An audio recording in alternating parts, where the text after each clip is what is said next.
Alhamdulillahi Rabbil Alamin wa bihi nasta'in ala umuri dunya waddin wassalatu wassalamu ala ashrafil anbiya'i wal mursalin sayyidil awwalin wal akhirin nabiyyina Muhammadin sallallahu alaihi wasallam al-mab'us rahmatan lil alamin wa alihi tahirin wa sahabatihi tayyibin wa man sara ala nahjihim bi ihsanin ila yaumiddin.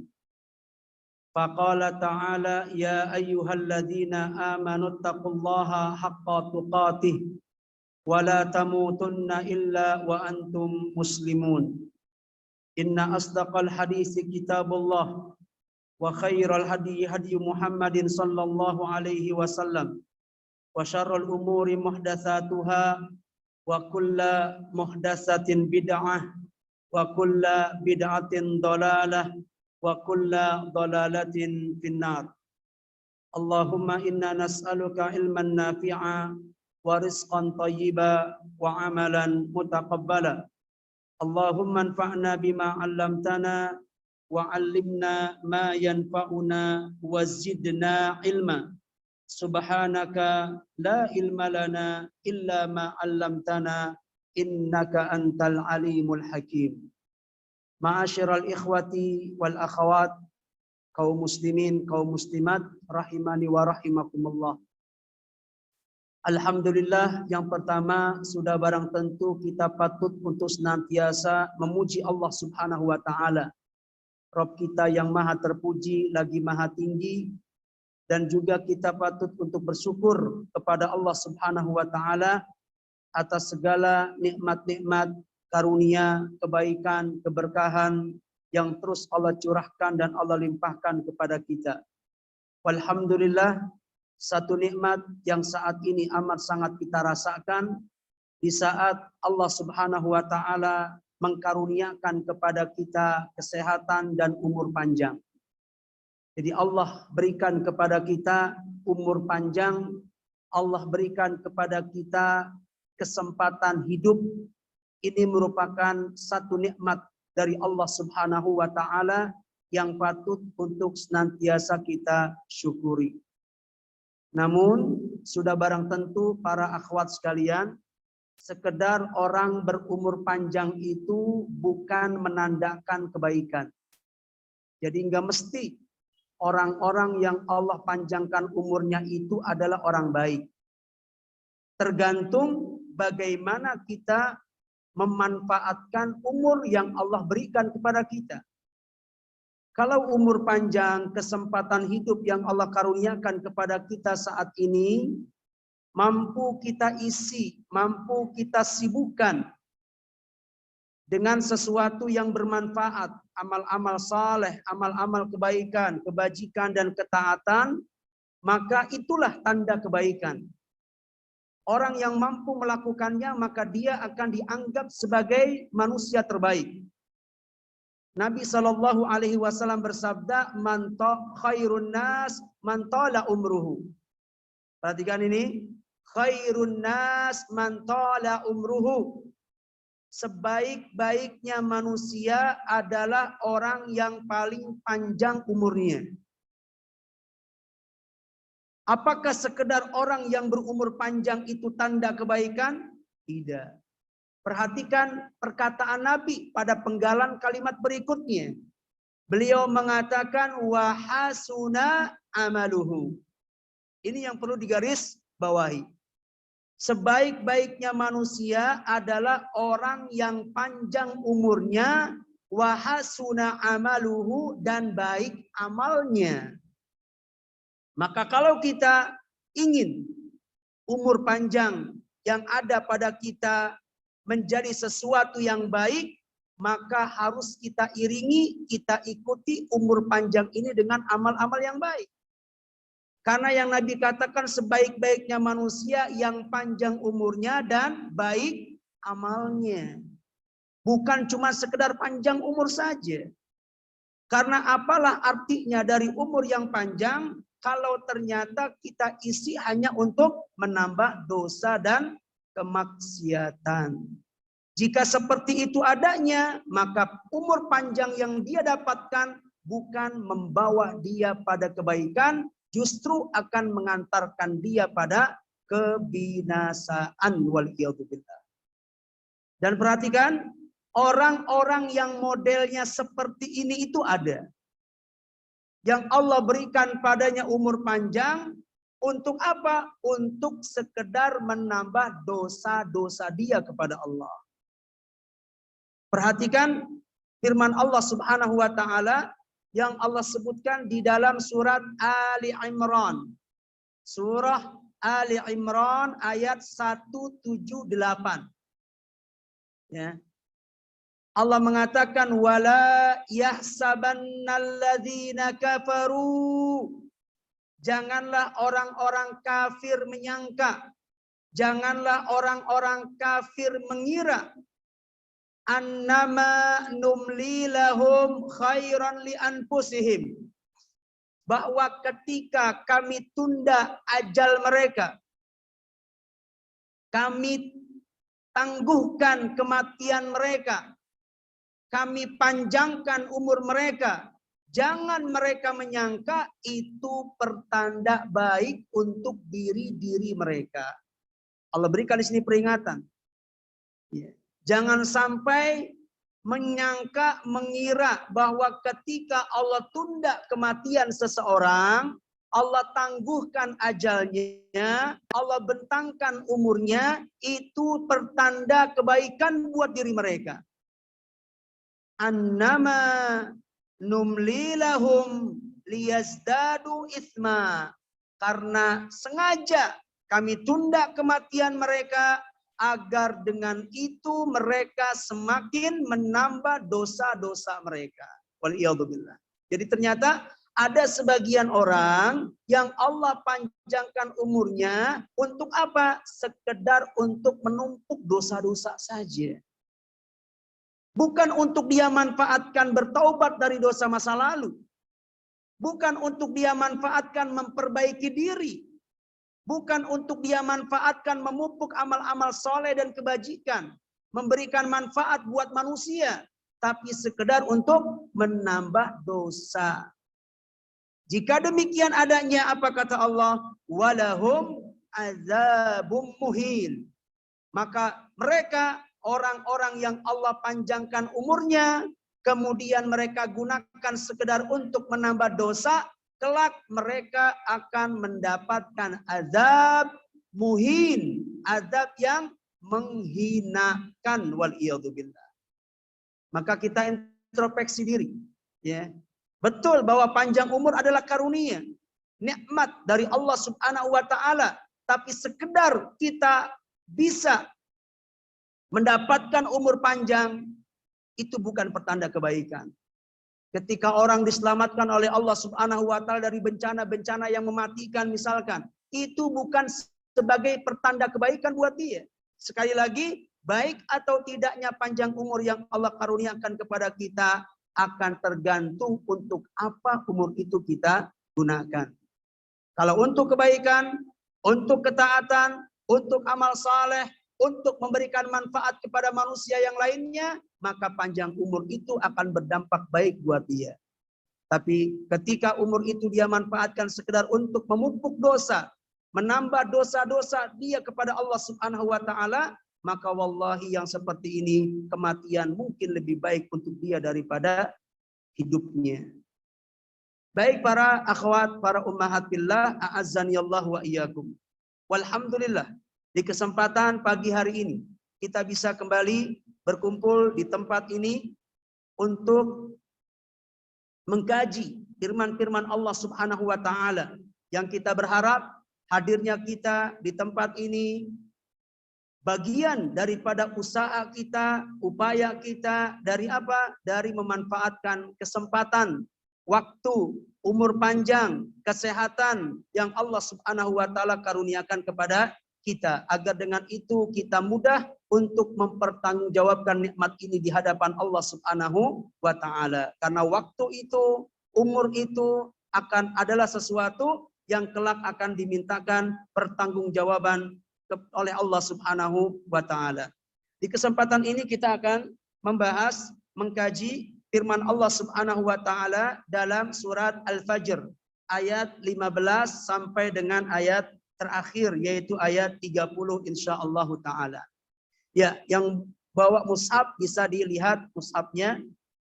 Buka surat Al-Fajr ayat 15 sampai dengan ayat 30. Saya akan bacakan ayat ini sekilas.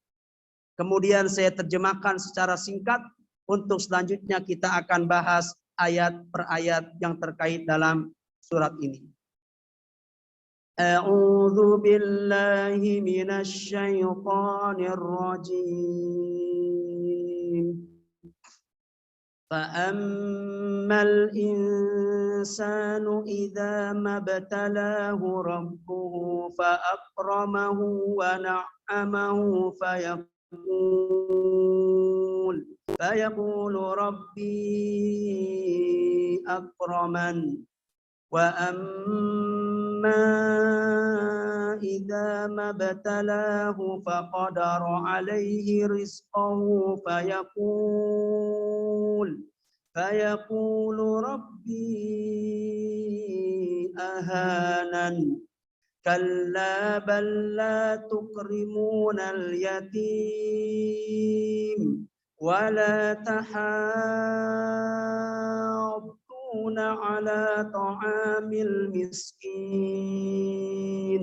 وتأكلون التراث أكلا لما وتحبون المال حبا جما كلا إذا دكت الأرض دكا دكا وجاء ربك والملك صفا صفا وجيء يومئذ بجهنم يومئذ يتذكر الإنسان وأنى له الذكرى يقول يا ليتني قدمت لحياتي فيومئذ لا يعذب عذابه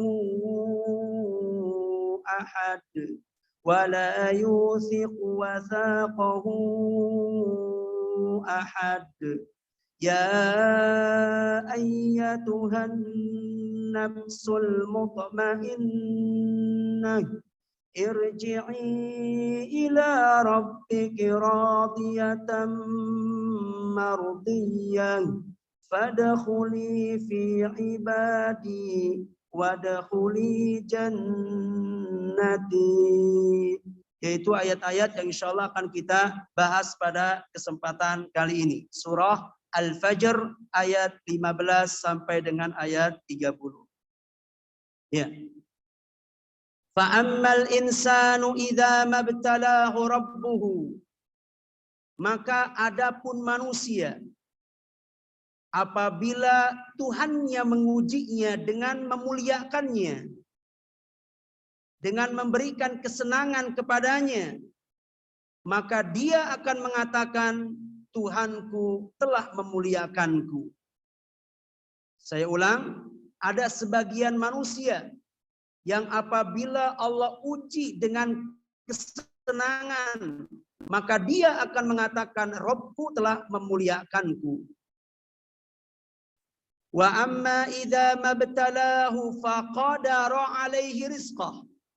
Namun apabila Tuhannya mengujinya dengan cara membatasi rezekinya, menyempitkan rezekinya, maka dia akan mengatakan, Tuhanku telah menghinakanku. Sekali-kali tidak. Bahkan kamu tidak memuliakan anak-anak yatim. Kamu juga tidak saling mengajak orang untuk memberi makan kepada orang miskin.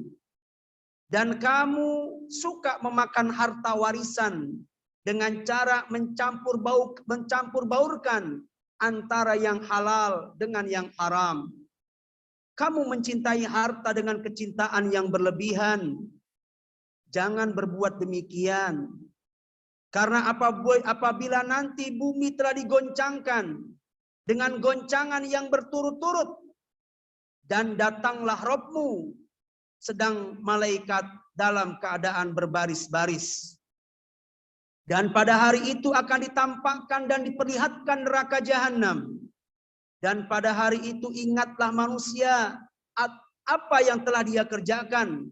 Akan tetapi tidak lagi berguna mengingat itu semua. Dia akan mengatakan, alangkah baiknya kiranya dahulu aku mengerjakan amal soleh untuk hidupku ini. Maka pada hari itu tidak ada seorang pun yang mampu menyiksa seperti siksanya. Tidak ada seorang pun yang mampu mengikat seperti ikatannya. Wahai jiwa yang tenang, kembalilah engkau kepada Rabb-Mu dengan hati yang puas, ridho, dan juga diridhoi oleh Allah. Masuklah ke dalam golongan hamba-hambaku. Masuklah ke dalam surgaku.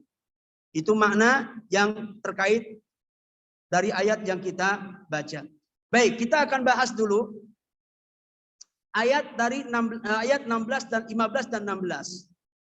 Ya, di sini Allah mengatakan, fa'ammal insan, adapun manusia, apabila Allah mengujinya dengan kebaikan, dengan kesenangan, kesehatan, panjang umur, dan wabil khusus Allah bentangkan kepadanya pundi-pundi harta, maka dia akan mengatakan bahwa Rabbku telah memuliakanku.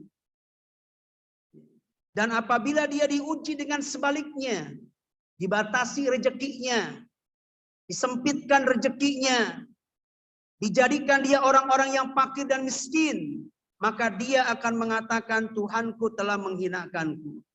Allah sebutkan di sini manusia. Disebutkan oleh para ulama ketika disebut kalimat al-insan, kalimat manusia pada surat-surat yang makkiyah, maka besar kemungkinan manusia yang dimaksud itu adalah orang-orang kafir. Jadi di sini Allah Subhanahu wa taala menyebutkan tentang apa? Gambaran pola hidup orang kafir. Bahwa orang kafir itu jika diberi rezeki, mereka merasa dimuliakan. Jika dipanjangkan umur, diberi kesehatan, dipanjangkan rezekinya, dibentangkan rezekinya, mereka akan merasa dimuliakan. Bahwa Tuhannya telah memuliakannya. Tapi jika rezekinya dibatasi, jika rezekinya dipersempit, maka dia merasa Tuhannya telah menghinakannya. Nah, di sini jelas sekali bahwa yang menjadi tolak ukur tentang kemuliaan, tentang kehinaan yang ada pada diri manusia, yang ada pada mindset orang-orang kafir adalah apa? Adalah miskin dan kaya. Kaya itu adalah kemuliaan, miskin itu adalah kehinaan. Dan sekali lagi ini merupakan pola pikirnya orang-orang kafir.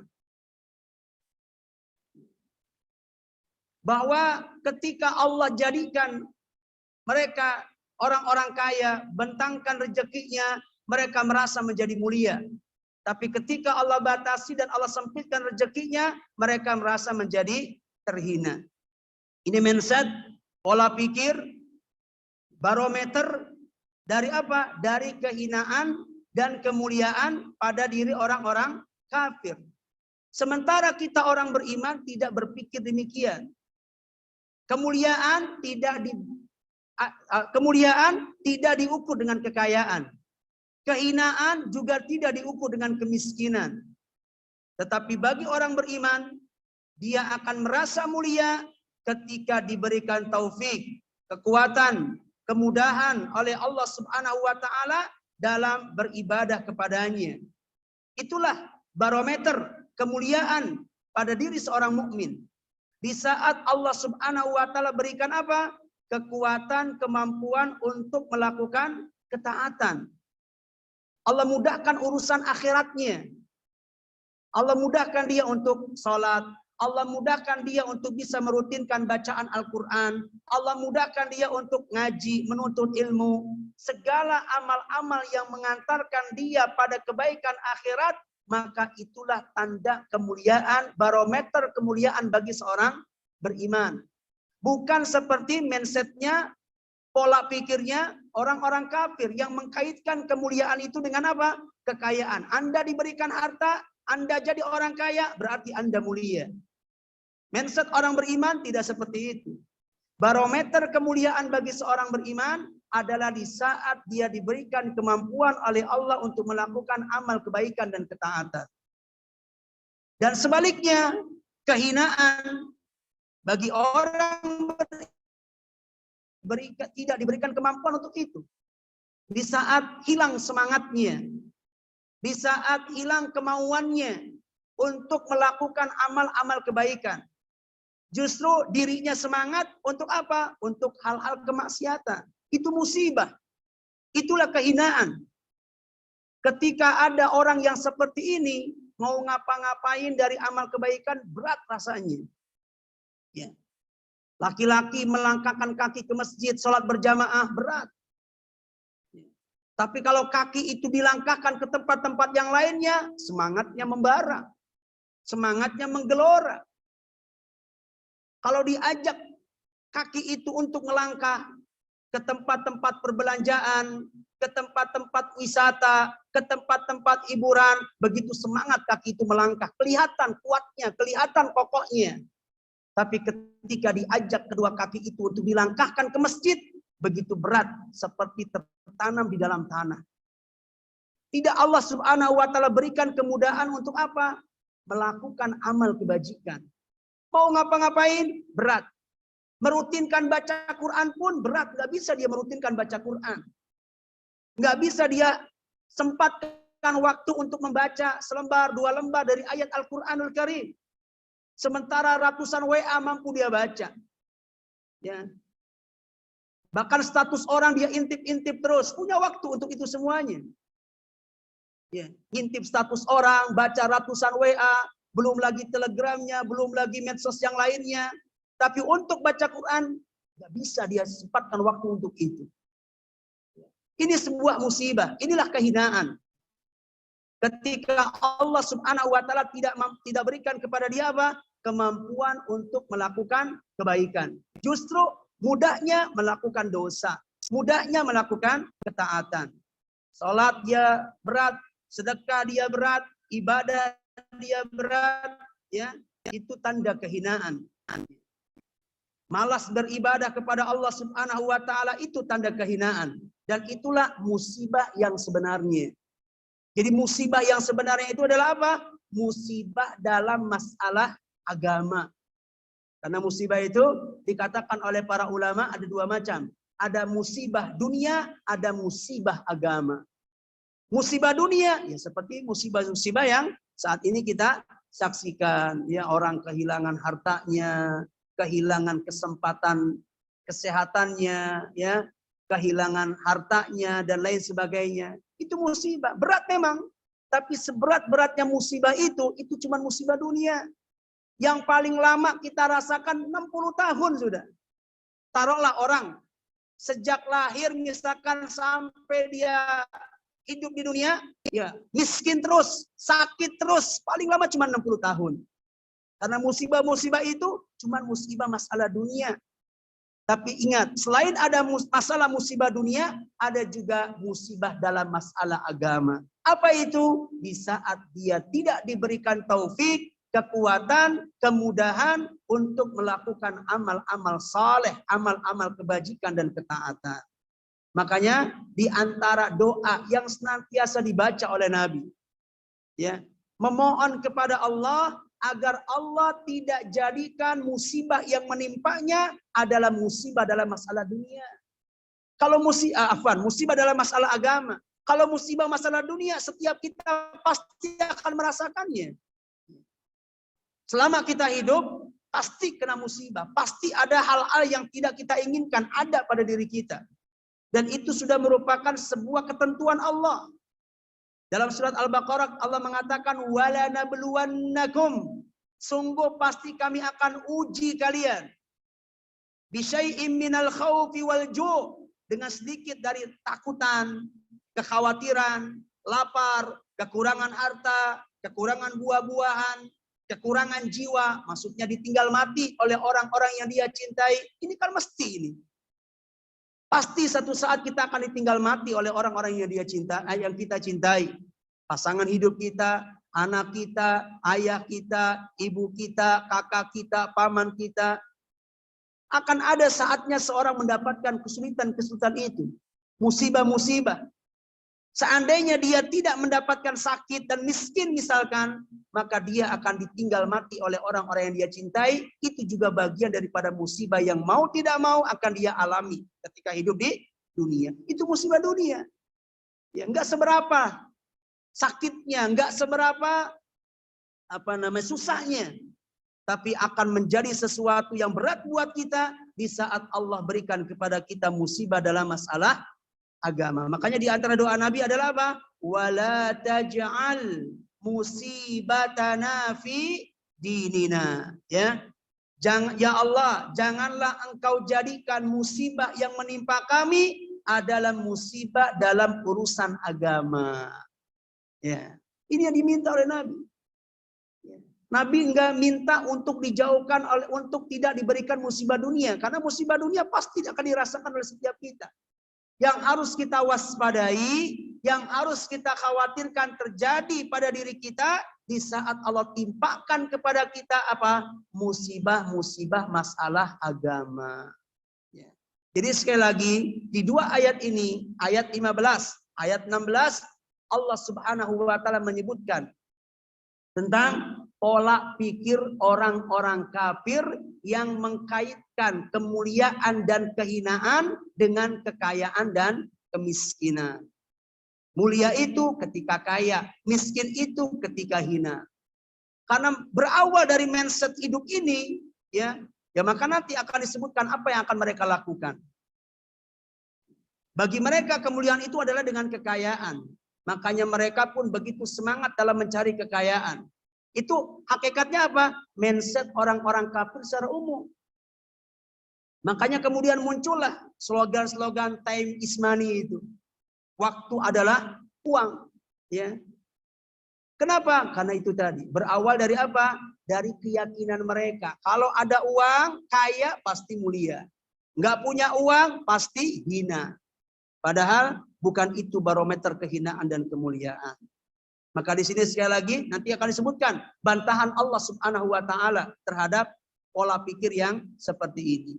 Jadi hindari pola pikir yang menjadi tradisi dan kebiasaan orang-orang kafir. Orang beriman memiliki pola pikir yang berbeda. Ini satu. Dari apa? Dari pola pikir yang perlu kita waspadai. Mengkaitkan kehinaan dan kemuliaan dengan kekayaan dan kemiskinan. Mulia itu, kaya itu sama dengan mulia, miskin itu sama dengan hina. Ya, itu keliru. Ya, yang wajib untuk kita waspadai dari apa? Pola pikir yang seperti ini. Kemudian sedikit melebar, ya di antara pola pikir orang-orang kafir juga yang sangat berbeda dari apa? Dari mindset dan pola pikirnya orang beriman. Bahwa orang kafir itu menjadikan kehidupan dunia ini sekedar untuk bersenang-senang. Itu mindset mereka. Ya. Bagaimana caranya bisa memuaskan hasrat diri ketika masih hidup.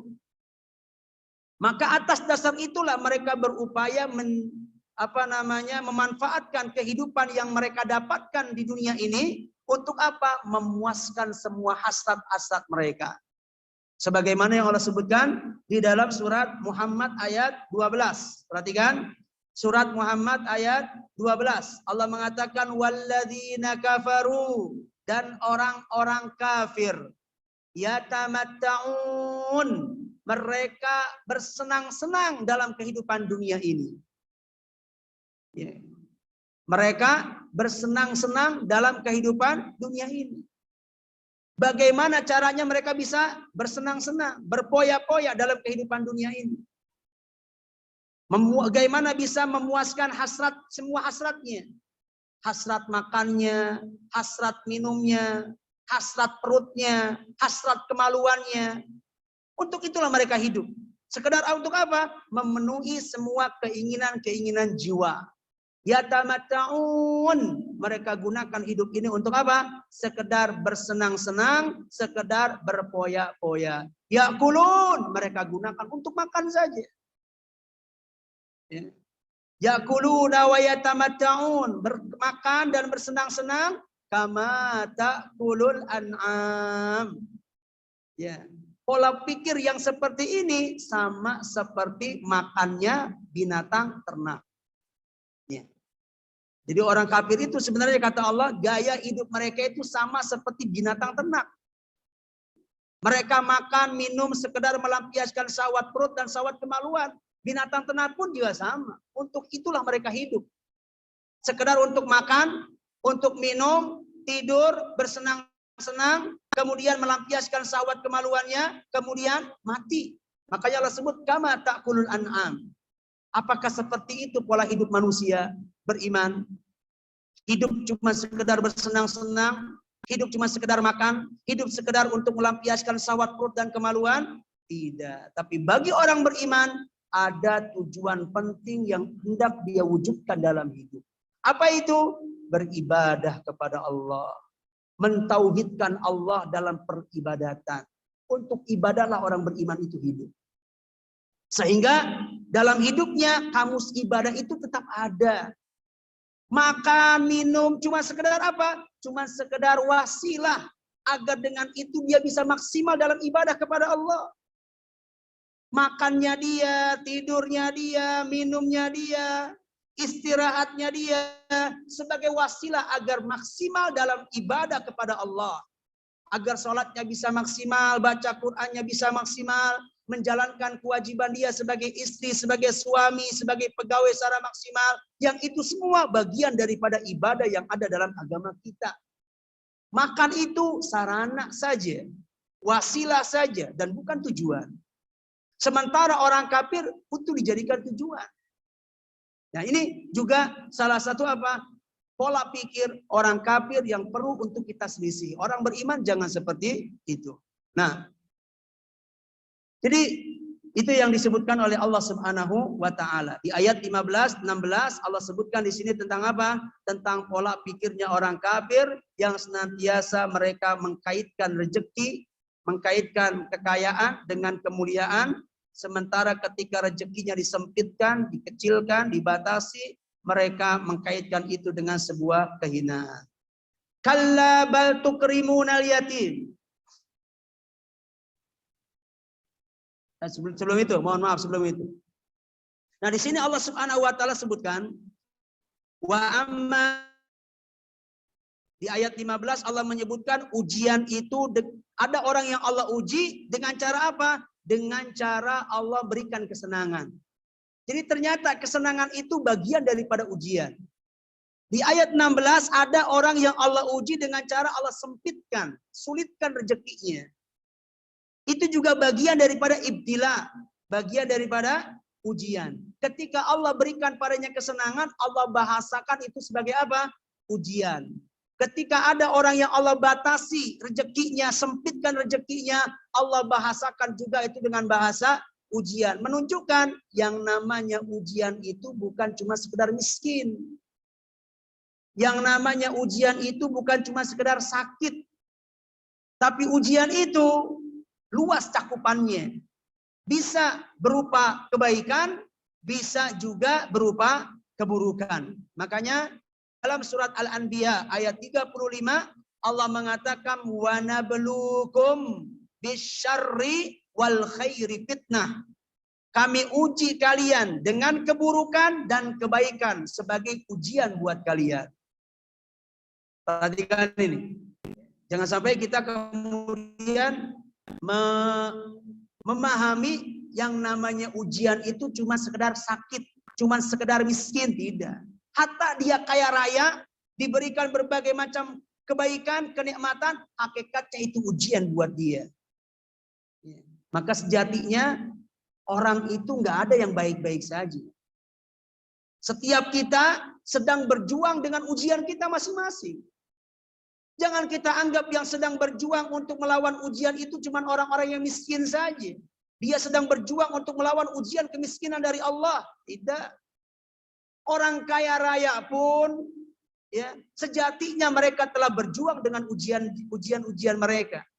Cuman memang berbeda ujian seorang si A dengan si B. Ada orang yang Allah uji dengan kebaikan, ada orang yang Allah uji dengan keburukan. Seperti tadi saya katakan, surat Al-Anbiya ayat 35.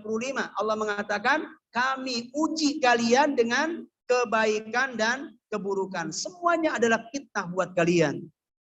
Seorang manusia kadang Allah uji dengan kebaikan. Ya. Allah uji dengan kebaikan, kesehatan, panjang umur, wabil khusus dengan kekayaan. Allah uji dia, ayashkuru am akfur. Apakah dengan kebaikan itu dia menjadi hamba yang bersyukur atau menjadi hamba yang kufur? Ya. Dan banyak orang-orang kaya yang nggak lolos dari ujian ini. Banyak di antara mereka yang justru kekayaannya telah membinasakan dia. Banyak dalam sejarah Allah Subhanahu wa taala ungkap masalah ini, seperti misalkan apa yang Allah sebutkan kisah tentang Qarun. Allah bentangkan kekayaan yang sangat luar biasa. Rasa-rasanya orang terkaya saat ini nggak ada yang sanggup mengalahi kekayaannya Qarun. Allah mengatakan wa inna mafatihahu latanu bil usbati ulil quwwah. Sesungguhnya kunci-kunci perbendaharaannya, kunci-kunci gudangnya saja itu hanya bisa diangkut oleh orang yang memiliki kekuatan. Itu baru kuncinya. Belum isi yang ada di gudang kuncinya, di gudangnya. Baru kuncinya aja udah begitu banyak. Satu kunci untuk satu gudang isinya berapa itu emas? Nggak kehitung. Sangat kaya raya. Tapi ternyata nggak lulus ujiannya. Kekayaannya membuat dia kufur kepada Allah. Membuat dia angkuh dan sombong. Dia merasa kekayaan itu dia dapatkan dengan kehebatannya. Dan itu terbukti ketika ada seseorang berkata kepadanya, ya anna laki hada, dari mana engkau dapatkan kekayaan itu? Maka Qarun mengatakan, innama utituhu ala ilmin indi. Sesungguhnya aku mendapatkan kekayaan ini karena kehebatanku, kepintaranku, kecerdasanku, kemahiranku dalam berbisnis. Dia sandarkan nikmat harta kepada kecerdasannya, dia hilangkan keutamaan dari Allah Subhanahu wa taala. Enggak lolos ketika Allah uji dengan apa? Dengan kekayaan. Dan betapa banyak juga orang-orang yang tidak lolos ketika Allah Subhanahu wa taala. Wa yubtalal insanu bisyarr, dan ada juga sebagian manusia yang Allah uji dengan keburukan. Ya, untuk Allah uji, ayasbir am yafjar. Apakah dengan keburukan yang dia dapatkan dia mampu bersabar, ya, atau dia nggak sabar? Dengan kesempitan rezeki, dengan penyakit yang terus dia derita misalkan, ada sebagian orang yang juga nggak sabaran, yang kemudian dia bersuudzon kepada Allah, dia caci maki Allah, Allah nggak adil, Allah jahat, ya. Dan begitu seterusnya, dia ucapkan kalimat sumpah serapah kepada Allah Subhanahu wa taala. Dengan sebab apa? Sakit yang dia derita, kemiskinan yang dia terima, nggak membuat dia bersabar. Seharusnya dia bersabar. Berkaca kepada siapa? Kepada Nabi Ayyub, ya. Ada sebagian orang yang ketika diberikan sakit, baru setahun, 2 tahun, 3 tahun, udah mengeluh habis-habisan kepada Allah. Padahal manusia terbaik yaitu Nabi Ayyub pernah Allah uji dengan sakit tidak kurang dari berapa? 18 tahun lamanya. Ya, padahal orang saleh. Jangan kemudian kita berkata, saya udah rajin sholat, saya udah bakti sama orang tua, saya udah melakukan kebaikan ini, kebaikan itu, kenapa sakit juga? Sementara si A yang kafir, gak pernah sholat, sehat-sehat aja. Hartanya melimpah, bisnisnya menggurita. Saya yang taat kok miskin, saya yang rajin sholat kok diderita sakit terus-menerus.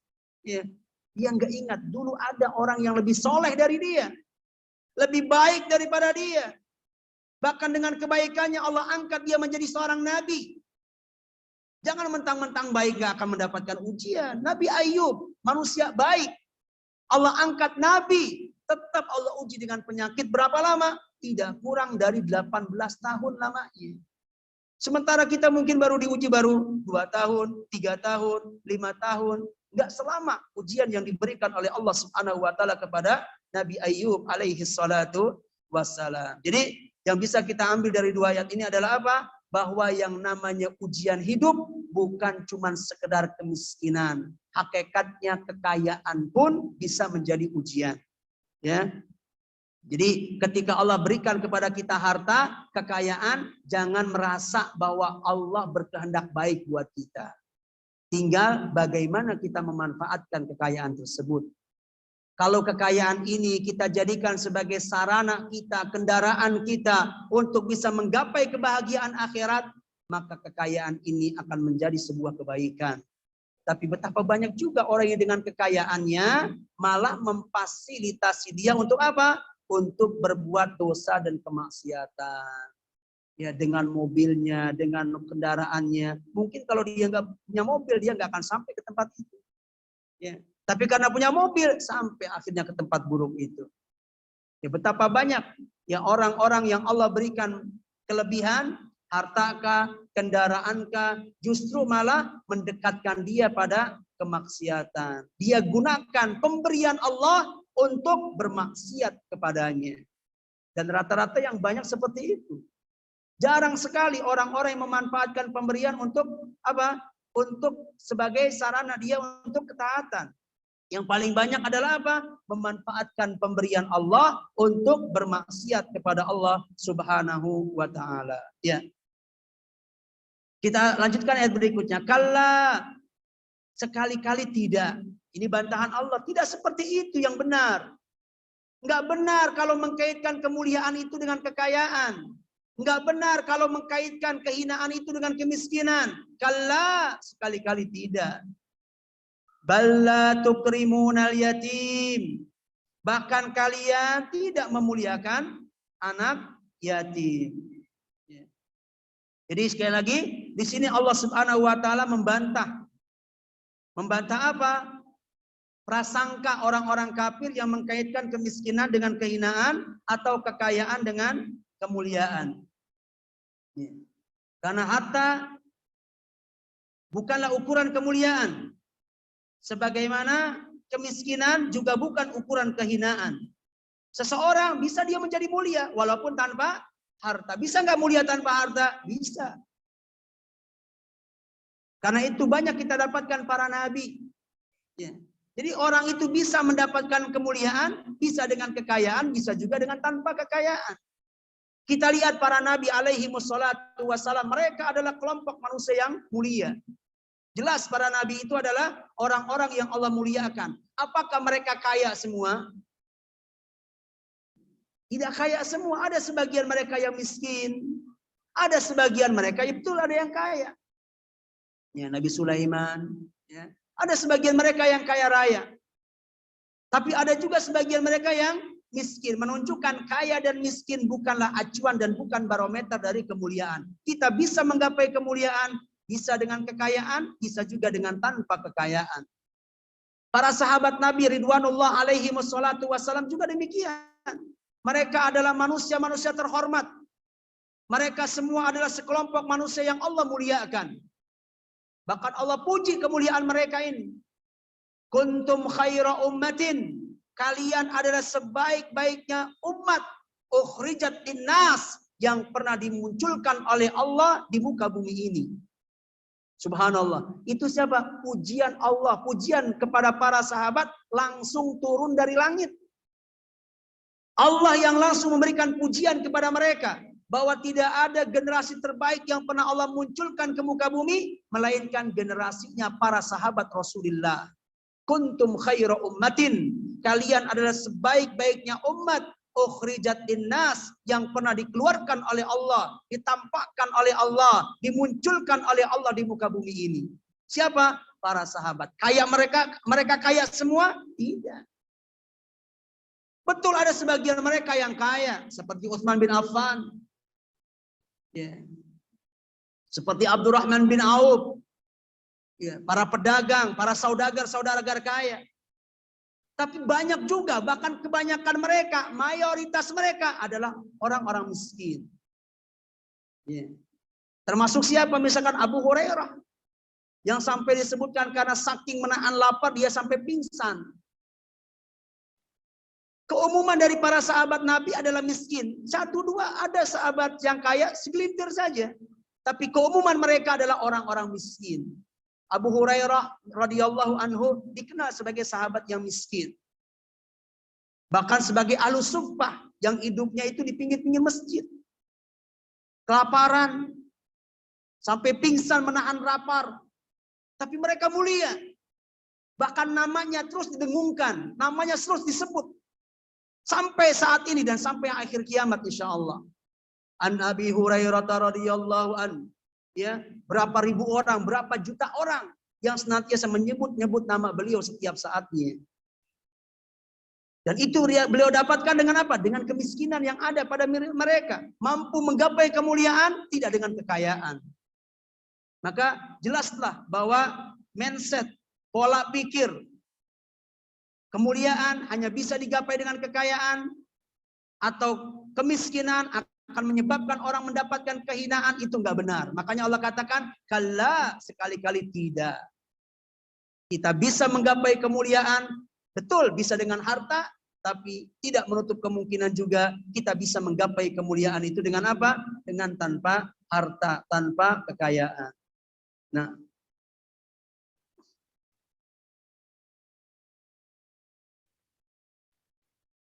jadi karena mereka mengukur kemuliaan dan kehinaan berdasarkan harta, akhirnya apa? Membuat mereka tidak memuliakan anak-anak yatim. Karena mereka hanya berpikir masalah duniawi. Jika mereka bersedekah, hartanya akan berkurang. Dan jika hartanya berkurang, mereka akan miskin. Dan jika mereka miskin, mereka akan hina. Nah, jadi kenapa perilaku tidak memuliakan anak-anak yatim berawal dari apa? Dari pola pikir tadi. Karena mereka merasa mulia itu dengan harta, maka mereka enggan untuk memuliakan anak yatim dengan harta-harta mereka. Kalau mereka muliakan anak yatim ini dengan harta-harta mereka, lama-lama harta mereka berkurang. Berkurang, lama-lama habis. Kalau habis, lama-lama miskin. Kalau miskin, hina mereka. Nggak mau mereka itu. Sehingga mereka adalah orang-orang yang tidak memuliakan anak yatim.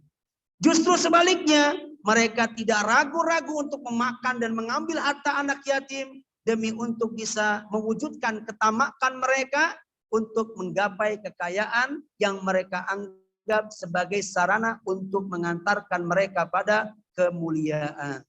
Jadi perilaku tidak memuliakan anak yatim merupakan efek dari pola pikir semuanya serba uang.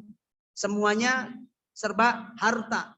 Ya, berawal dari pola pikir itulah menyebabkan dia memiliki perilaku-perilaku buruk yang Allah sebutkan di ayat ini. Pertama tadi, bala tukrimunal yatim, kalian tidak memuliakan anak-anak yatim. Wala tahadduna ala ta'amil miskin. Dan kamu juga tidak saling mengajak, ya, tidak saling mengajak untuk memberikan makan kepada orang miskin.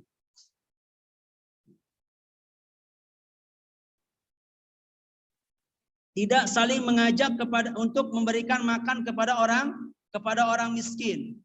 Di sini disebutkan wa idza kana la yahuddu ghairahu fa huwa aidan la yaf'aluhu bi nafsihi. Jika dia tidak menganjurkan orang untuk memberikan makan kepada orang miskin, maka artinya dia juga tidak melakukan itu dengan dirinya sendiri. Tidak memberikan makanan kepada orang miskin, tidak menganjurkan orang untuk memberikan makan. Di sini kata Syekh Utsaimin rahimahullah, isyarah ila annahu yanbaghi lana an nukrimal aitam wa an na'udda ba'duna ba'dan ala it'amil masakin li annahum fi hajah. Nah, di sini ada isyarat dari Allah. Hendaknya setiap kita memuliakan anak-anak yatim dan menganjurkan sebagian kita untuk memberikan makan kepada orang-orang miskin yang membutuhkan makanan. Ya, jadi di sini Allah menyebutkan tentang celaan terhadap perilaku orang-orang kafir yang tidak memberikan makan kepada orang miskin, tidak memuliakan yatim. Berarti kebalikannya, anjuran kepada kita untuk melakukan keduanya, memuliakan anak-anak yatim dan memberikan makanan kepada orang-orang miskin yang membutuhkan. Nah, jadi sekali lagi, sebab pola pikir tadi membuat mereka tidak memuliakan anak yatim. Yang kedua, membuat mereka tidak memberikan makan kepada fakir miskin atau bahkan tidak saling menganjurkan. Dan yang ketiga, wa ta'kulunat turasa aklal lamma, ya. Dan kalian memakan harta warisan. Ya, warisan di sini ya bisa warisan dari orang yang meninggal atau harta-harta yang Allah wariskan secara umum. Ya, dengan cara mencampur adukan antara yang halal dengan yang haram. Jadi aklal lama itu memakan segala sesuatu yang dia dapat. Ya, yang tidak dia pedulikan tentang halal dan haramnya. Ini juga merupakan apa? Perilaku kebanyakan, ya. Perilaku kebanyakan orang-orang kafir. Apakah cuma orang kafir yang memiliki perilaku kayak gini? Enggak. Kadang ada juga orang beriman yang niru-niru gaya mereka. Sejatinya perilaku ini ada pada orang kafir. Mereka memakan harta apapun yang mereka dapatkan tanpa berpikir panjang dari mana harta itu dia dapat. Halal haram enggak peduli. Itu prinsip orang kafir. Orang beriman ada yang nggak memiliki gaya prinsip kayak gitu? Sekarang ada. Dan memang ada. Seharusnya tidak seperti itu. Orang beriman dia harus selektif. Memilah dan memilih makanan-makanan yang akan dia masukkan ke dalam perutnya. Ketika ini halal, silahkan diizinkan dalam syariat, silahkan dimakan.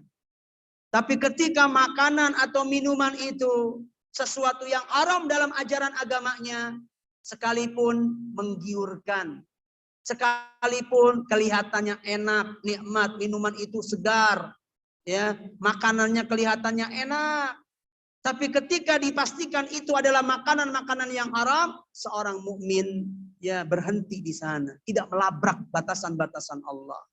Selektif dalam memilah-milih makanan-makanan yang hendak dia makan. Sementara orang kafir memakan apapun yang dia mau. Nggak peduli halal atau haram. Secara zatnya atau dengan cara mendapatkannya. Ya. Tapi orang beriman tidak. Dia hanya mau memakan makanan. Pertama, yang jelas-jelas secara zat dia halal. Kemudian yang kedua, cara mendapatkannya pun dengan cara yang halal. Baru dia mau makan. Tapi ketika zatnya halal, cara mendapatkannya tidak halal, nggak mau dia memakan. Nggak mau dia melakukan itu. Sekalipun menggiurkan, sekalipun menguntungkan. Sejatinya prinsip ini ada pada diri orang kafir, namun sayangnya diadopsi oleh sebagian orang-orang yang beriman. Memakan apa saja yang dia temui. Pekerjaan apa saja yang menghasilkan duit dia kerjakan. Perkara halal haram urusan belakangan. Ya. Yang penting ya, abang pulang bawa uang. Yang penting perut kenyang. Halal haram urusan belakangan. Ini kan gaya prinsip hidup orang kafir itu kayak gitu. Orang beriman harusnya nggak memiliki gaya pola pikir yang seperti itu. Selektif dalam mencari pekerjaan, selektif dalam mencari rezeki, selektif dalam makan dan minuman. Karena dia tahu makanan minuman ketika dimakan tumbuh menjadi daging, maka daging yang tumbuh dari makanan dan makanan-makanan yang haram, daging itu kata Nabi nanti akan dibakar oleh Allah di api neraka. Kullu lahmin nabata min suhtin fannaru aula bihi. Setiap daging yang tumbuh dari mengkonsumsi sesuatu yang haram, maka daging itu lebih layak, pantas untuk dibakar di api neraka. Orang beriman terngiang-ngiang hadis ini. Maka sekalipun makanan itu enak, lezat, nggak mau dia makan. Takut akan ancaman. Sehingga dia selektif sekali, ya, dalam memilah dan memilih makanan-makanan yang haram. Sementara orang kafir tidak, takuluna turasa aklal lamma. Mereka memakan makanan apapun yang dia dapatkan tanpa peduli halal dan haramnya. Dan nanti gaya pikir seperti ini, pola pikir seperti ini akan diikuti oleh orang-orang beriman. Sekarang sudah mulai nampak. Nanti di akhir zaman akan lebih banyak lagi yang muncul seperti ini. Sehingga Nabi mengatakan apa? Sayati 'alan nasi zamanun la yubali fihil mar'u min aina akhadal mala am min halalin am min haramin. Kelak akan datang satu masa, satu zaman.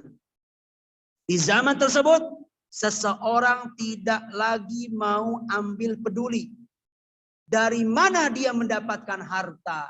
Apakah dari cara yang halal atau dari cara yang haram? Nggak mau peduli. Ya, apapun yang ada di tangan saya halal. Bagaimanapun mendapatkannya halal. Mau dengan cara menipu, mau dengan cara korupsi, mau dengan cara merampas hak orang dan lain sebagainya. Pokoknya apa yang ada di tangan itulah harta halal dia.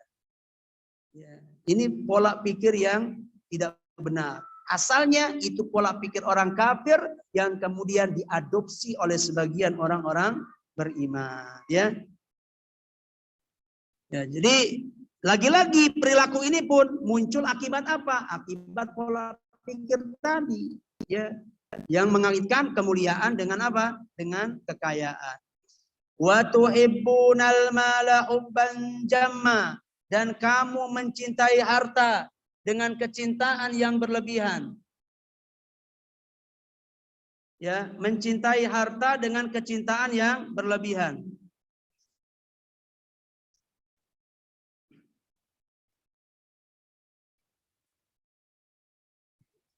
Sebentar saya ngambil HP dulu.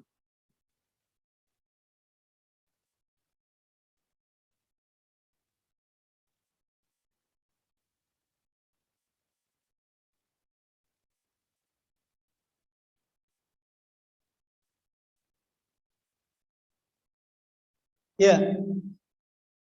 Wa tuhibbunal mala hubban jamma, dan kamu mencintai harta dengan kecintaan yang berlebihan. Ya. Nah, karena mencintai harta yang berlebihan ini juga imbas efek dari apa? Dari pola pikir tadi. Akhirnya mereka mencintai harta dan tidak mau apa? Menginfakkannya di jalan Allah Subhanahu wa taala. Inilah sifat umum dari orang-orang kafir. Sifat alami manusia yang memang mereka mencintai harta, ya. Apalagi ketika harta itu dengan susah payah dia raih, akan semakin apa? Akan semakin membuat dia nggak rela untuk diinfakkan, untuk disedekahkan, akan semakin berat. Maka di antara orang yang membuat orang itu berat untuk melakukan sedekah karena memang dia merasa bahwa dia susah payah dalam mencarinya. Dia susah payah mendapatkannya. Ketika sudah dapat, kok diinfakkan. Ketika sudah dapat, kok disedekahkan. Ketika kita memiliki pola pikir yang seperti ini, prinsip yang seperti ini, berat itu. Akan megangnya erat itu. Ya. Tapi ketika kita berpikir sebaliknya, bahwa harta yang ada pada kita adalah harta Allah. Yang kebetulan Allah berikan dan Allah titipkan kepada kita. Nah, pemahaman ini yang akan memudahkan orang untuk melakukan kebaikan. Ketika kita berpikir ini harta saya cari, saya dapatkan dengan susah payah. Ya, dengan berkeringat, dengan banting tulang.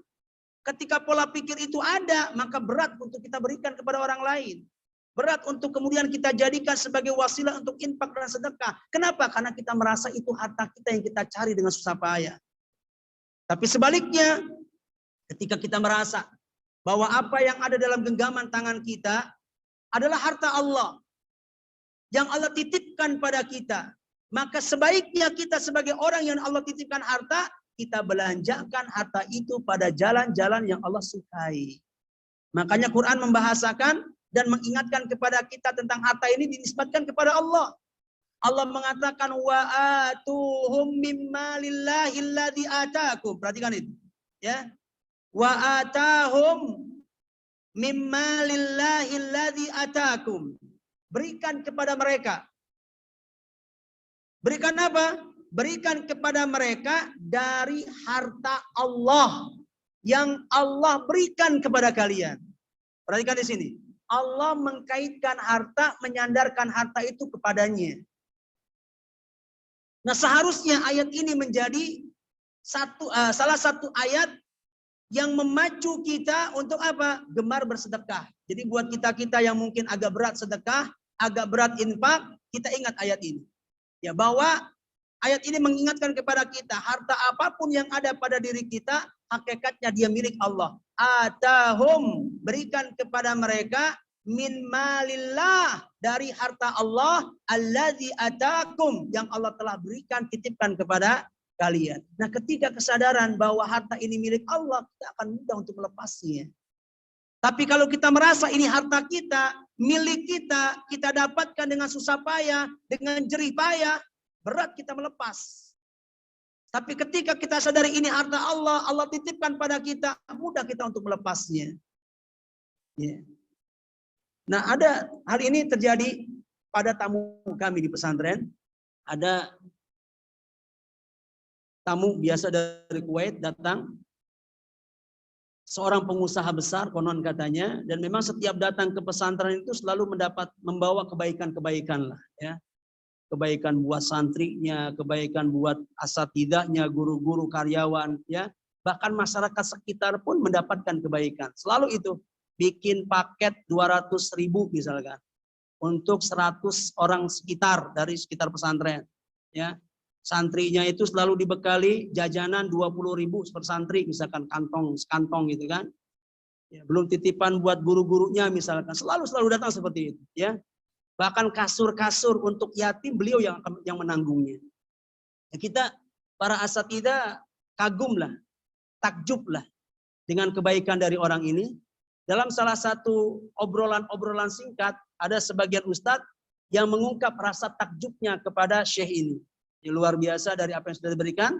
Ya, sebagai wujud tahadus saja kita bersyukur, berterima kasih terhadap kebaikan yang sudah diinfakkan oleh syekh pula. Tapi ingat apa jawaban beliau? Ya, beliau mengatakan seperti ini.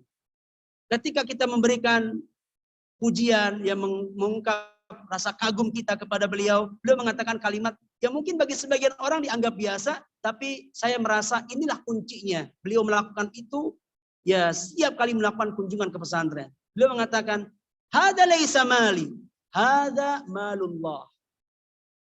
Ya. Dia mengatakan itu biasa saja mungkin dalam bahasa kita, bahasa bebasnya. Kemudian dia mengatakan, "Hada laisa mali." Ini bukan harta saya, kata dia. Hada malullah, ini harta Allah. Subhanallah. Mungkin kalimat ini, statement ini biasa mungkin terdengar, tapi bagi saya ini yang luar biasa. Barangkali ini rahasia, ini kunci. Kenapa beliau begitu mudah melepas harta yang ada di tangannya untuk jalan-jalan kebaikan? Mungkin berawal dari apa? Dari pemahaman tadi. Bahwa kekayaan yang ada pada beliau itu bukan milik dia. Dia merasa itu harta Allah. Sesuai dengan apa yang Allah katakan tadi, berikan kepada mereka dari harta Allah yang Allah berikan kepada mereka. Mungkin ayat ini begitu masuk ya ke dalam hati beliau, sehingga apapun harta dan kekayaan yang ada di dalam genggamannya, merasa hadza laisa mali, ini bukan harta saya. Hadza malullah, ini harta Allah. Wajar kalau ini harta Allah, saya belanjakan di jalan-jalan yang Allah cintai dan Allah ridhoi.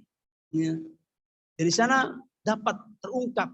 Itulah rahasia, kalimat kunci. Kenapa orang mudah melepas? Kenapa orang mudah dalam memberikan? Karena kesadaran bahwa kekayaan yang ada padanya, harta yang ada padanya, hakikatnya milik Allah yang telah Allah titipkan, Allah berikan, Allah karuniakan kepada dia. Jadi di sini sekali lagi kita kembali ke ayat 20 dari surat Al-Fajr. Kalian mencintai harta dengan kecintaan yang berlebihan. Yang dengan itu kalian enggan berinfak, enggan bersedekah, enggan memberi. Padahal dalam prinsip pola hidup pola pikir yang benar, bahwa ketika seorang itu bersedekah, justru harta itulah yang akan senantiasa ada dan tidak akan pernah habis. Jadi harta yang benar itu, harta yang menjadi milik kita adalah harta yang sudah kita keluarkan. Sebagaimana disebutkan dalam sebuah riwayat, Nabi pernah menyembelih kambing. Kemudian Nabi perintahkan kepada istrinya untuk membagikan daging-dagingnya. Maka dibagikan oleh Aisyah dan hanya menyisakan katif. Katif itu daging yang ada pada bagian pundak. Semuanya habis dibagikan kecuali daging yang ada pada bagian pundak saja. Disisakan oleh Aisyah. Kenapa? Karena Aisyah tahu itu adalah bagian daging kambing yang amat sangat dicintai dan disukai oleh Nabi Shallallahu Alaihi Wasallam. Ini juga menjadi sebuah pelajaran buat para istri, tahu tentang kesukaan makan dari suaminya, ya. Dan ketika ada makanan-makanan yang menjadi kesukaan suaminya, ya tidak diberikan sampai betul-betul mendapatkan izin ya secara jelas dari suaminya. Nabi mengatakan membagikan, tapi dibagikan. Tapi khusus untuk jenis makanan atau bagian-bagian badan kambing yang dicintai oleh suami ditinggalkan. Tidak diberikan. Nah, ini juga bagian menjaga romantisme dalam kekeluargaan. Saling memahami kesukaan masing-masing dari sisi makanannya, dari sisi cara berpakaiannya, ya, dari sisi segala macam. Suami tahu apa kesukaan istrinya, istri juga tahu tentang kesukaan-kesukaan suaminya. Sehingga dengan itu dia senantiasa mendatangkan hal-hal yang disukai oleh pasangan hidupnya. Aisyah tahu ini bagian daging kambing yang disukai oleh Nabi, maka disisakan. Maka ketika Nabi datang, Nabi bertanya kepada Aisyah, hal baqiya syai'? Masih adakah sesuatu? Yang sebenarnya seandainya semuanya disedekahkan tanpa menyisakan apapun, Nabi nggak akan marah. Karena di awal Nabi sudah memberikan izin secara global, bagikan. Seandainya dibagikan oleh Aisyah semuanya, insya Allah Nabi nggak marah. Tapi itu tadi, ya, Aisyah nggak seperti itu. Menyisakan pada bagian-bagian daging yang amat dicintai oleh suami. Nah, maka ketika Nabi bertanya, masih adakah tersisa dari daging-daging kambing tadi? Aisyah mengatakan, semuanya sudah habis. Ghaira katifiha, hanya menyisakan bagian pundak kambing saja. Aisyah sekali mengatakan, semuanya sudah habis kecuali bagian pundaknya. Nabi mengatakan sebaliknya. Nabi mengatakan, tidak wahai Aisyah. Justru semuanya masih tersisa. Kecuali bagian pundaknya. Bisa dipahami kali perkataan ini? Aisyah memandang, semua daging habis. Hanya menyisakan bagian pundaknya. Nabi Shallallahu Alaihi Wasallam ingin memberikan pemahaman kepada Aisyah dan kepada kita. Bahwa mengatakan apa? Tidak wahai Aisyah. Justru daging-daging kambing yang kamu katakan habis, hakikatnya itu masih tersisa. Itu masih ada. Sementara daging bagian pundak yang kamu katakan masih tersisa, itulah yang habis sejatinya. Daging kambing bagian pundak yang kamu anggap masih ada, itu kita makan, kemudian jadi kotoran, habis. Sejatinya itu habis. Sementara daging kambing yang kamu katakan habis, sejatinya itulah daging yang masih ada. Maksudnya ada dan tetap pahalanya sampai hari kiamat. Menunjukkan apa? Menunjukkan bahwa harta yang sebenarnya yang tidak akan pernah habis ya adalah harta yang sudah diberikan, diinfakkan, ya. Maka ketika kita mau menabung dengan tabungan yang aman, tabungan yang tidak merugi, yang tidak mengena inflasi, tabungan yang tidak tersisa, ya, maka menabunglah dengan cara bersedekah, kita letakkan harta-harta kita di langit sana. Itu tabungan yang tidak akan merugi insya Allah. Baik, berikutnya. Ayat 21 dan ayat 22. Kita percepat, sudah 10:30. Kalla idza dukkatil ardu dakka dakka. Jangan berbuat demikian. Allah larang nih, jangan berbuat seperti itu. Ya. Nanti apabila bumi telah diguncangkan berturut-turut, kita nggak tahu nih, guncangan berturut-turut apa yang terjadi. Kejadian yang sangat dahsyat luar biasa. Allah guncangkan bumi sekarang ini, dalam artian Allah gempakan dalam hitungan detik. Jadi gempa-gempa ini kan nggak sampai menitan hitungannya, cuma detik. Kita lihat efeknya luar biasa. Allah getarkan bumi hanya dalam hitungan detik, mampu meluluhlantahkan berbagai macam bangunan yang ada di atasnya. Ya. Bagaimana kalau hentakannya itu sampai bermenit-menit, sampai berjam-jam, sampai berhari-hari, dapat dipastikan nggak ada satupun bangunan yang mampu bertahan. Dengan hitungan detik saja sudah luluh lantah. Padahal gunung masih tertancap di bumi. Kita tahu kan, fungsi gunung itu fungsinya untuk apa? Membuat bumi ini kokoh. Allah jadikan watad, jadikan pasaknya. Mana pasak bumi? Gunung. Masih menancap di tempatnya. Tapi ketika Allah berkehendak, bumi ini goyang, goyang. Bumi ini gempa, gempa. Tapi gempa itu kan gak lama, hitungan detik. Tapi efeknya sudah sangat menakutkan. Ya, sudah sangat. Nah, nanti di sini Allah sebutkan akan ada saatnya bumi diguncangkan dengan guncangan yang kuat berturut-turut.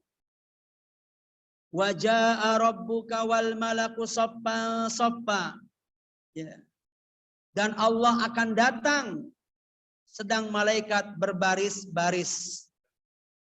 Allah akan datang, menunjukkan Allah memiliki sifat datang. Ya. Para ulama berkata bahwa Allah datang ketika hari persidangan nanti. Dan peristiwa ini terjadi di saat manusia dikumpulkan di padang mahsyar. Dan di saat matahari didekatkan 1 mil dari kepala-kepala manusia. Disitulah Allah Subhanahu wa Ta'ala akan datang. Jadi ini merupakan salah satu sifat Allah. Datang tentang bagaimana caranya. Apakah dengan terbang, apakah dengan berkendaraan, atau dengan apa kita nggak tahu. Kewajiban kita hanya menetapkan sifat Allah. Kita tidak memiliki tuntutan untuk mencari tahu tentang bagaimananya. Karena bertanya tentang bagaimana tentang sifat Allah adalah sebuah kebid'ahan. Ya, Al-Imam Malik, Imam Darul Hijrah, ketika bercerita tentang istiwa yang merupakan salah satu sifat Allah Subhanahu wa Ta'ala, apa kata beliau? Al-istiwa'u ma'lum wal kayyifu majhul wal imanu bihi wajib was su'alu anhu bid'atun. Istiwa itu jelas, istiwa itu bersemayam, jelas kalimat bersemayam. Ya. Wal kayfiyatu majhul, tapi tentang bagaimananya, bersandar, apa bersila, apa setengah tidur atau apa, bagaimana cara Allah bersemayam itu majhul, tidak diketahui secara jelas. Wal imanu bihi wajib, tetapi beriman Allah memiliki sifat istiwa adalah kewajiban. Wasu'alu anhu bid'ah, dan bertanya tentang bagaimananya adalah kebid'ahan. Berarti juga hukum ini berlaku pada sifat-sifat Allah yang lain. Datang itu secara bahasa jelas, datang itu hadir ke sebuah tempat. Bagaimana caranya? Majhul, tidak diketahui. Beriman tentang akan datangnya Allah di hari kiamat wajib, karena Allah yang mengabarkan demikian. Nggak boleh kita dustakan. Nggak boleh juga kita takwilkan. Oh, yang datang ini bukan Allahnya tapi perintahnya. Yang datang ini bukan Allahnya tapi utusannya. Yang datang ini bukan Allah tapi ucapannya. Kita katakan Anda telah merubah makna dari kalimat datang. Ya. Datang Allah datang, tapi tentang bagaimananya majhul, tidak diketahui. Yang jelas beriman dengan datangnya Allah di hari kiamat wajib, karena Allah telah mengabarkan demikian. Bertanya tentang bagaimana datangnya Allah, pakai kendaraan atau terbang atau bagaimana itu pertanyaan yang bid'ah, karena para sahabat tidak mempertanyakan bagaimana sifat-sifat Allah Subhanahu wa Ta'ala. Termasuk di ayat ini. Waja'a rabbuk, Rabbmu telah datang, akan datang nanti di hari kiamat, pasti datang. Bagaimananya kita nggak tahu. Kewajiban kita beriman dengan menetapkan sifat ini, dan kita tidak memiliki tuntutan tentang mencari tahu seluk-beluk. Ya, Bagaimana datangnya Allah Subhanahu wa taala? Karena memang itu tidak dijelaskan secara gamblang. Kita hanya beriman secara mujmal, global saja. Waji'a yauma idzin bi jahannam.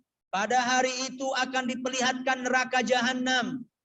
Perhatikan, di hari itu ya disebutkan bahwa itu terjadi setelah hari perhitungan, hari pertimbangan, setelah ada sebagian orang-orang yang jelas akan masuk ke dalam neraka.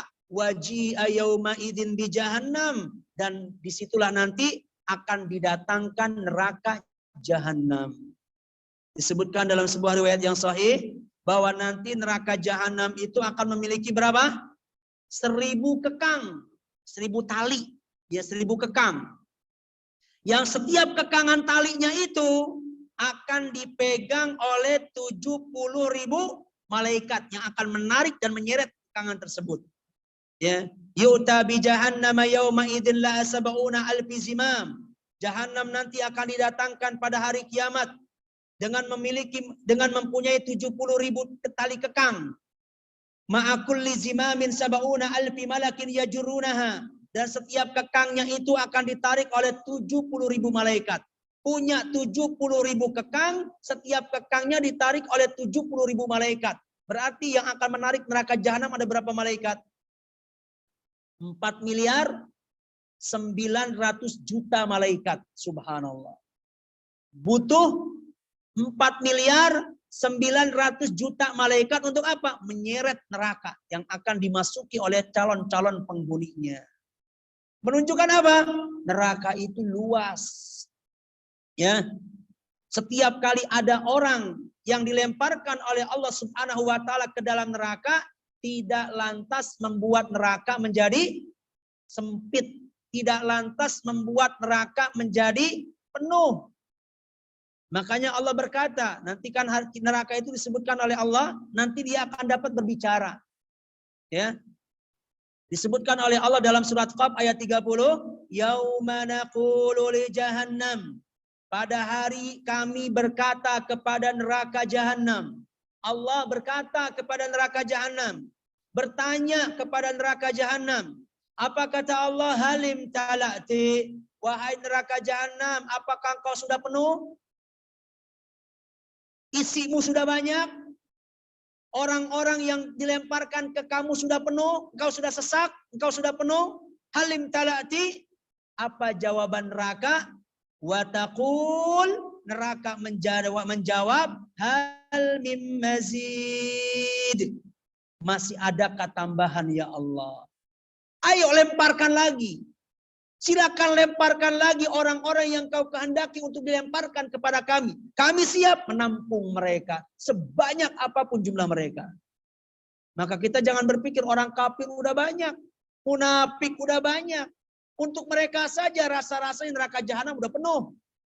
Ya. Nggak muat kalau saya juga masuk ke sana, misalkan. Ya. Jangan sombong seperti itu. Seandainya semua manusia Allah lemparkan ke dalam neraka jahanam, tidak lantas membuat neraka itu menjadi penuh. Setiap kali Allah bertanya, apakah engkau sudah penuh? Setiap kali pula jahanam mengatakan, hal mim mazid. Masihkah ada tambahan ya Allah? Kalau memang ada, terus lemparkan orang-orang yang kau kehendaki kepada kami. Ya, jadi neraka jahanam didatangkan di hari kiamat dalam keadaan berbicara. Ya, dan juga bersuara, bergemuruh, dia mengeluarkan suara gemuruh yang akan didengarkan oleh orang-orang yang akan memasukinya, yang kemudian membuat orang memasukinya itu semakin ngeri, semakin takut, semakin ciut nyalinya. Ya, kita kan dengar suara gemuruh itu menakutkan.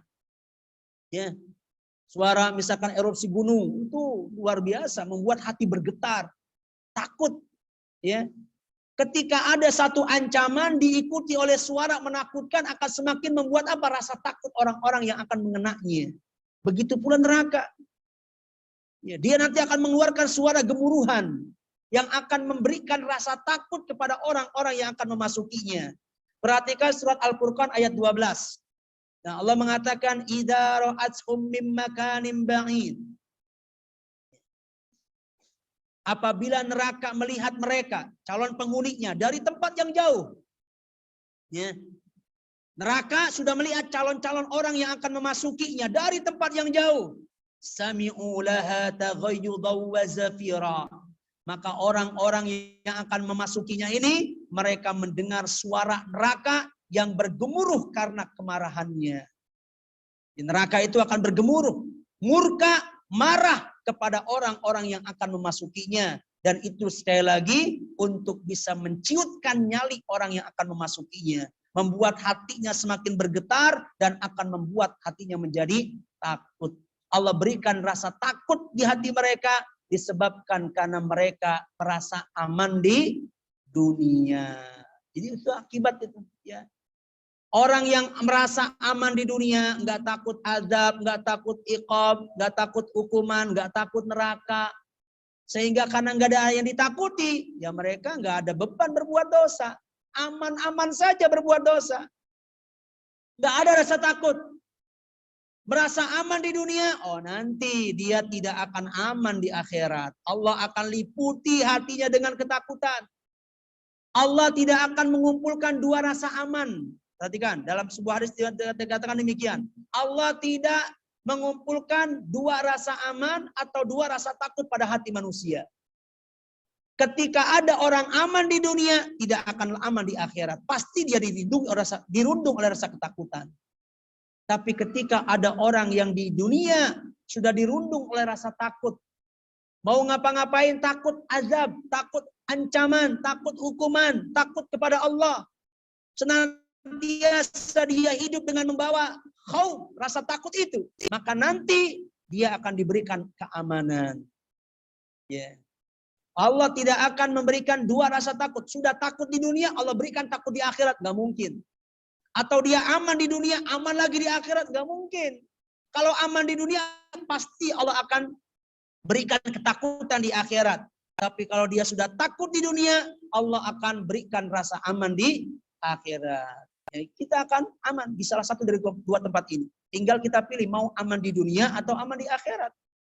Kalau kita mau amannya di akhirat, maka kita harus punya rasa takut di dunia. Mau ngapa-ngapain, melakukan ketaatan, keburukan, kemaksiatan, ya harus diliputi diri kita itu dengan khauf. Ya. Bawa rasa takut itu di mana-mana. Selama kita hidup. Ketika ada rasa takut di dunia, Allah akan berikan rasa aman. Tapi ketika rasa takut kita, tidak kita bawa, ya kita tanggalkan rasa takut, nggak beban dari melakukan dosa, aman-aman saja, maka rasa takut itu nanti akan Allah rundung di akhirat kelak. Seperti ini ya, neraka jahanam akan mengaum, neraka jahanam akan bergemuruh, ya, geram, ya, dengan kemarahan kepada orang-orang yang akan memasukinya. Ya berikutnya, yaqulu ya laitani qaddamtu li hayati. Sebentar. Didatangkan nanti hari neraka jahanam, yauma yatadzakkarul insan, ini belum kita bahas. Yauma yatadzakkarul insanu wa anna lahu dzikra. Pada hari itu manusia ingat akan apa yang sudah dia kerjakan, tentu saja.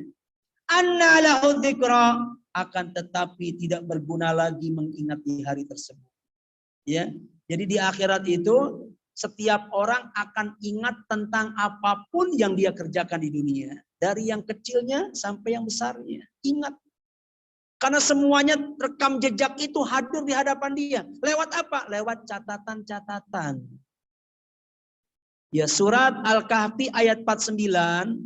Allah mengatakan, wa wudi'al kitab. Nanti kitab itu akan diletakkan. Wa taral mujrimina musbiqina mimma fi, dan engkau lihat orang yang banyak dosanya akan ketakutan dengan catatan-catatan yang ada dalam buku yang dihamparkan itu. Yaqulun ya wailatana ma li hadzal kitab. Mereka akan berkata-kata, bertanya, buku apa ini? La yughadiru saghiratan wala kabiratan illa ahsaha. Tidak ada satupun amalan yang besar ataupun amalan yang kecil kecuali tercatat dengan rapihnya. Wa wajadu ma amilu hadira. Mereka mendapatkan apa yang pernah mereka lakukan hadir di hadapannya. Semuanya mereka ingat. Ya. Berbeda saat di dunia. Saat di dunia ini kan kita nggak ingat satu persatu dari amal-amal kita. Mungkin sebagian kita ingat dari dosa-dosa kita, tapi yang tidak kita ingat jauh lebih banyak dari yang kita ingat.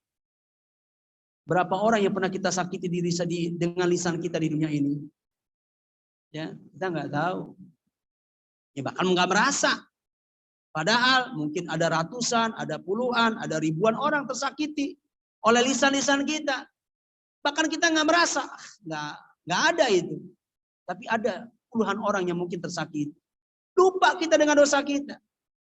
Berapa orang yang sudah kita gibahi? Berapa orang yang terkena dampak dari kejahatan tangan kita? Berapa banyak tempat-tempat yang kita datangi untuk kemaksiat kepada Allah? Sebagiannya ingat, sebagian yang banyak tidak kita ingat. Itu di dunia. Banyak dosa-dosa yang tidak teringat oleh kita. Tapi nanti di akhirat, yauma yatadzakkarul insan anna lahu dzikra. Jadi ayat ini perhatikan Ibu sekalian, mirip dengan ayat yang ada dalam surat An-Nazi'at ya. Fa idza ja'atit tammatul kubra ya. Ketika datang hari yang memekikkan telinga. Ya, yauma yatadzakkarul insanu ma sa'a. Maka di hari itulah manusia akan ingat ma sa'a, apa yang telah dia usahakan, apa yang dia telah kerjakan dari amal-amal kebaikan ataupun amal-amal keburukan, semuanya akan hadir di hadapannya. Wa wajadu ma amilu hadira.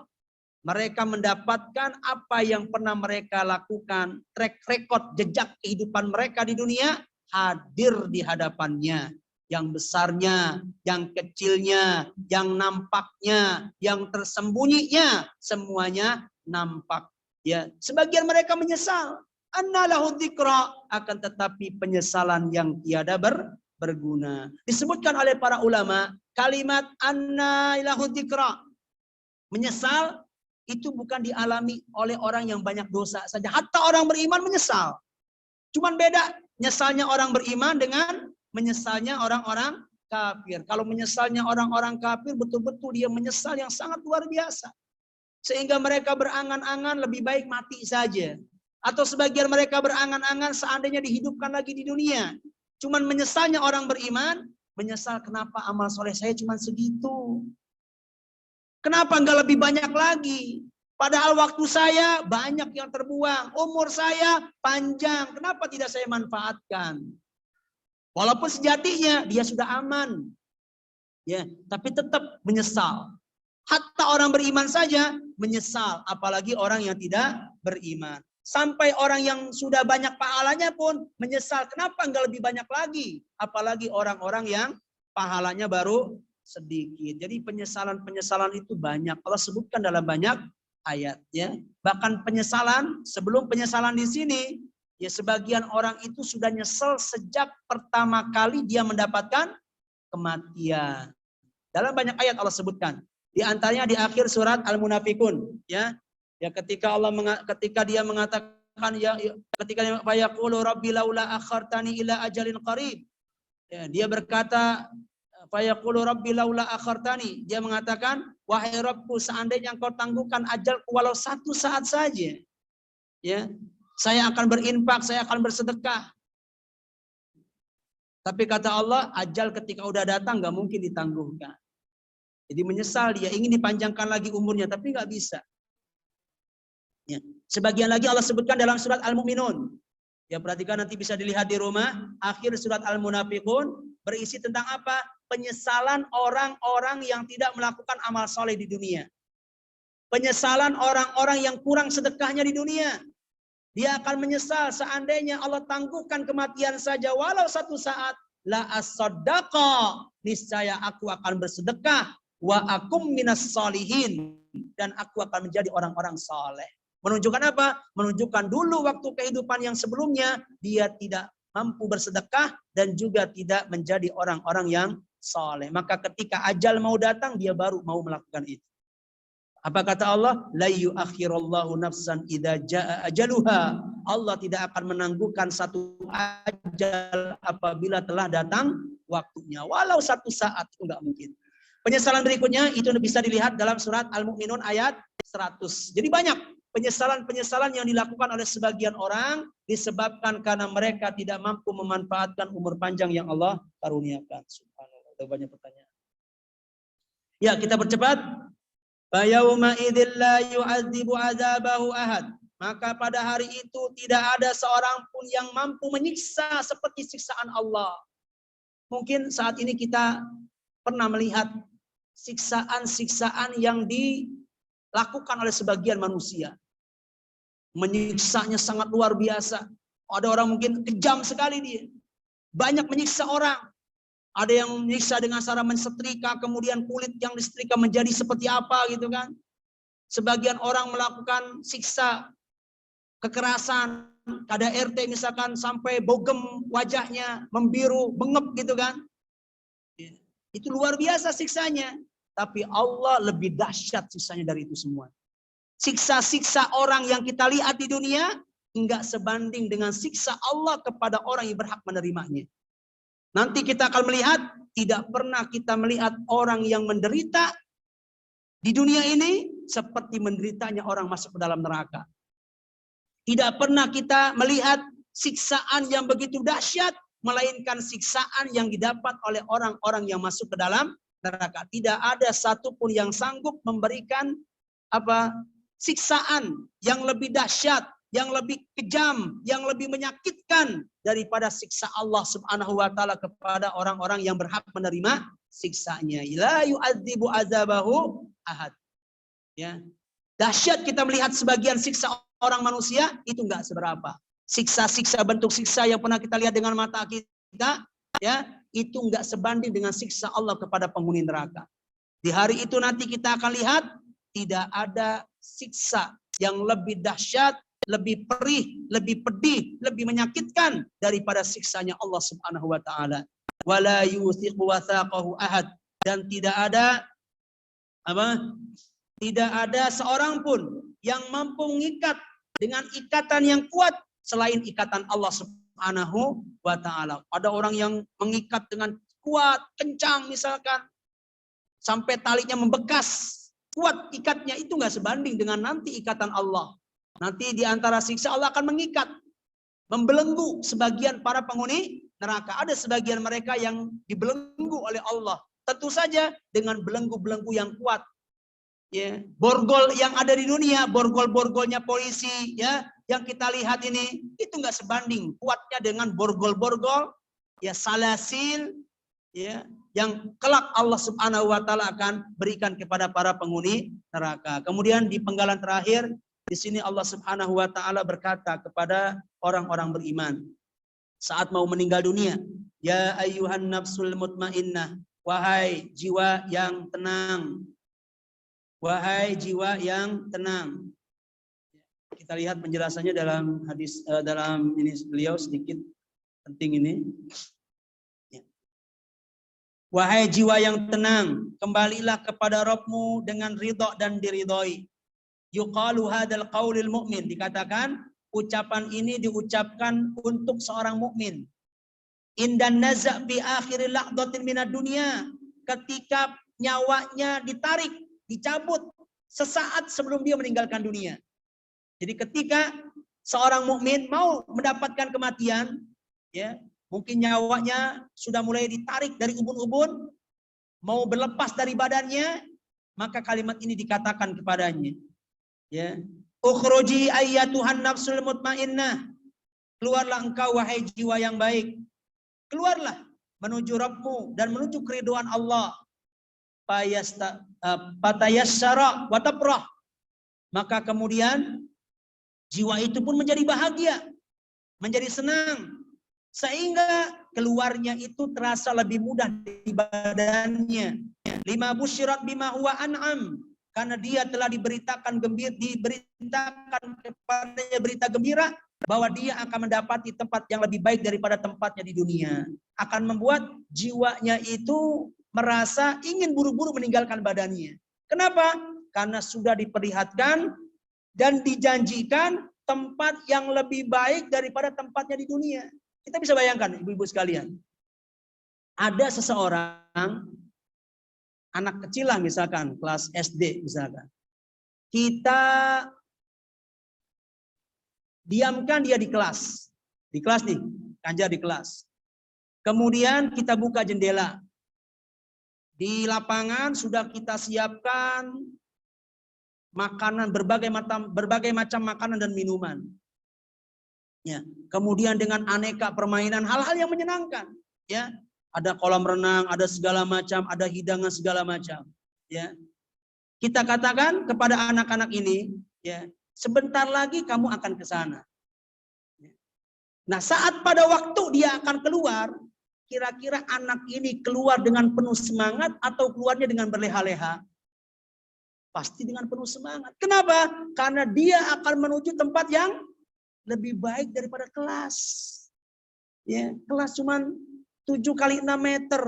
Sementara sebentar lagi pintu akan keluar dan dia akan diperbolehkan menikmati berbagai macam permainan, menikmati berbagai macam perlombaan, berbagai macam jenis makanan dan minuman, ya, sudah diperlihatkan. Maka dapat dipastikan saat anak ini keluar dari kelas, dia keluar dengan penuh semangat. Ingin segera apa? Ingin segera berpindah dari tempatnya sekarang kepada tempat yang sudah diperlihatkan.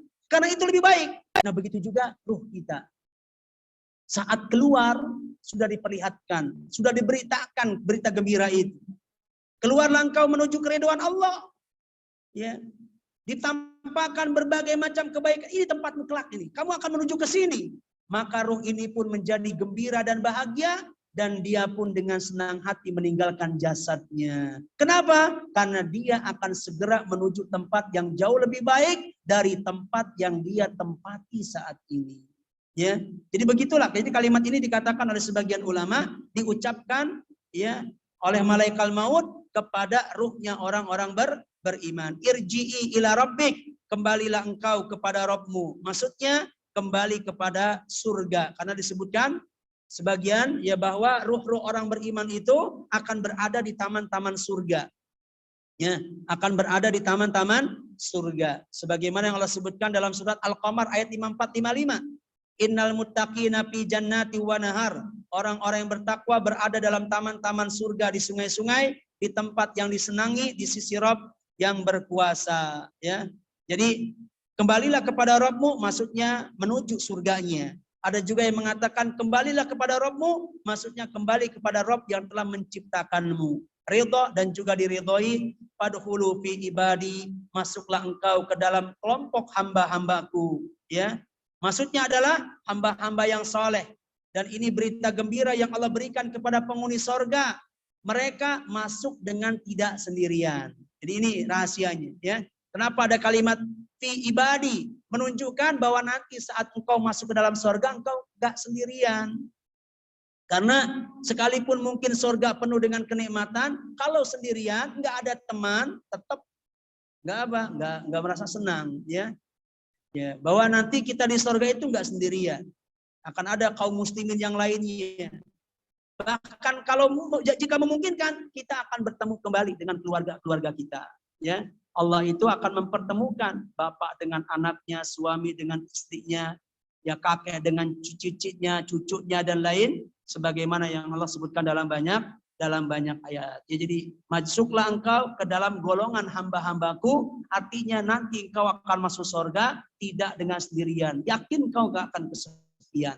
Allah akan ciptakan untukmu manusia-manusia yang lain yang akan menemanimu di surga. Padkhuli jannati, dan masuklah ke dalam surgaku. Wallahu taala alam bisawab. Itu makna-makna yang terkait pada surat Al-Fajr ayat 15 sampai dengan ayat 30. Nah. Ya, berikutnya ada beberapa pertanyaan yang masuk.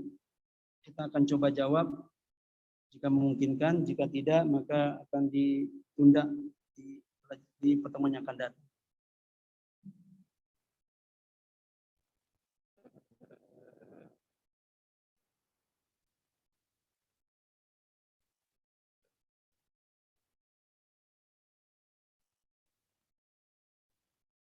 Bagaimana hukumnya orang yang makan harta anak yatim piatu, anaknya baru usia 5 tahun.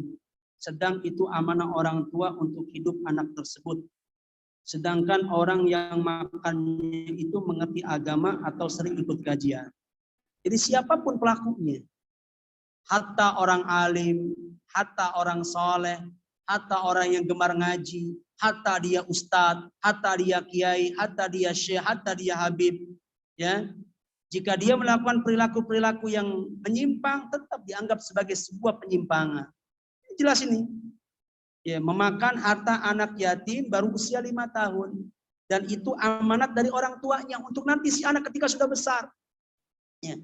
Makanya Allah Subhanahu wa Ta'ala menganjurkan kepada kita anjuran untuk menjaga harta anak yatim. Ada titipan dari orang tua untuk masa depannya dijaga. Dan itu insya Allah akan menjadi pahala buat kita. Ya. Dan sebagian orang yang jahatnya luar biasa, dia jadikan harta anak yatim yang menjadi titipan orang tuanya itu dimakan buat dia. Untuk memperkaya diri. Bahkan mengklaim itu milik dia, padahal milik anak yatim itu. Namanya anak yatim, dia nggak punya kemampuan untuk mengklaim itu punya dia. Ya, dia nggak punya kemampuan itu, dia lemah. Ya makanya karena dia lemah, sebagian orang banyak yang memperdayakannya. Mengatasnamakannya, naudzubillah. Nah orang-orang yang seperti ini hendaknya bertaubat kepada Allah dan senantiasa ingat akan firman Allah dalam awal-awal surat An-Nisa. Perhatikan ini, surat An-Nisa.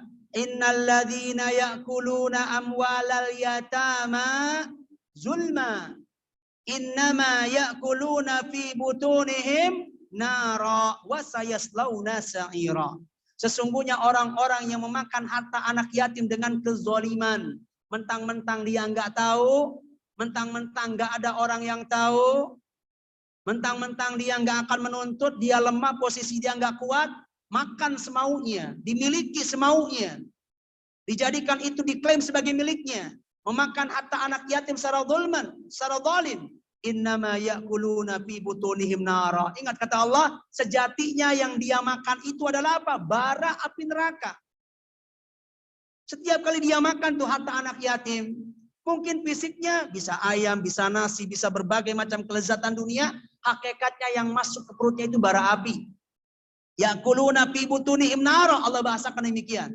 Sejatinya yang mereka makan adalah bara api neraka. Wasayaslawna sa'ira, dan niscaya mereka pasti akan memasuki neraka. Jelas sekali ancaman ini menunjukkan bahwa memakan harta anak yatim itu adalah dosa besar, sebuah kezaliman yang besar. Berbuat zalim kepada manusia dosa besar. Kezaliman ini akan lebih besar ketika kita melakukannya kepada orang yang gak berdaya, yang seharusnya kita tolong, kita bantu, ya. Itu malah diperdayakan, malah dimakan hartanya, naudzubillah. Kalau kita nggak bisa sanggup membantu, nggak sanggup memberi, maka minimal jangan mengambil miliknya, jangan mengambil haknya. Ini udah nggak bantu, nggak beri, makan pula harta anak yatim, naudzubillah. Maka yang melakukan ini hendaknya bertaubat kepada Allah Subhanahu wa Ta'ala, dan jangan sampai karena pelakunya adalah orang yang rajin ngaji, kemudian perilakunya ini kita legalkan, kita benarkan. Enggak, tetap ini perilaku dosa yang wajib bertaubat, harus segera dikembalikan dari harta-harta yang pernah dimakannya. Wallahu a'lam.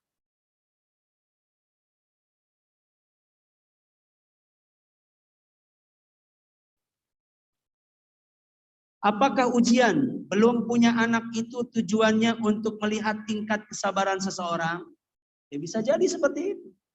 Tetap ya, nggak punya anak, tetap diberikan kesabaran. Itu adalah ujian.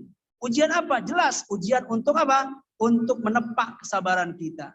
Ya, apakah dengan itu akan membuat kita selesai dari ibadah kita?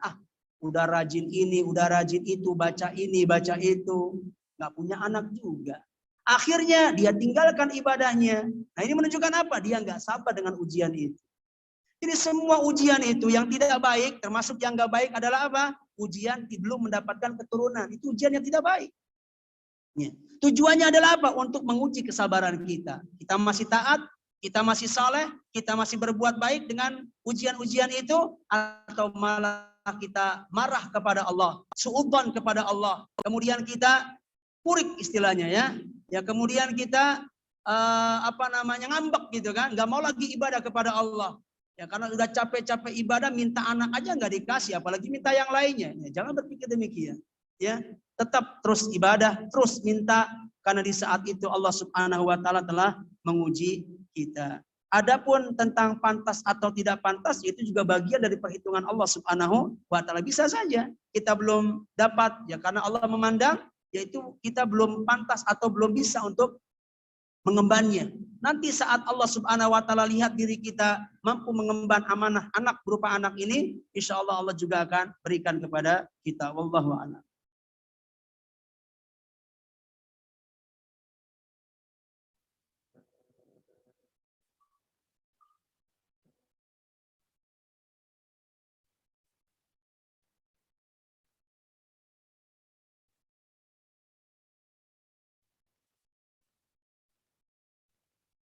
Ya.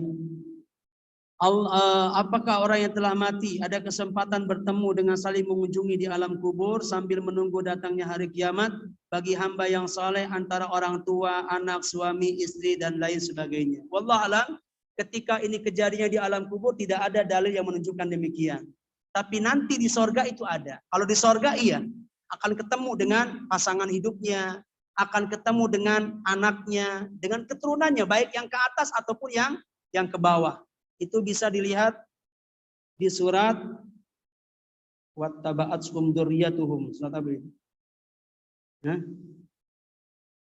Wattaba'athum dzurriyyatuhum biiman. Wattaba'athum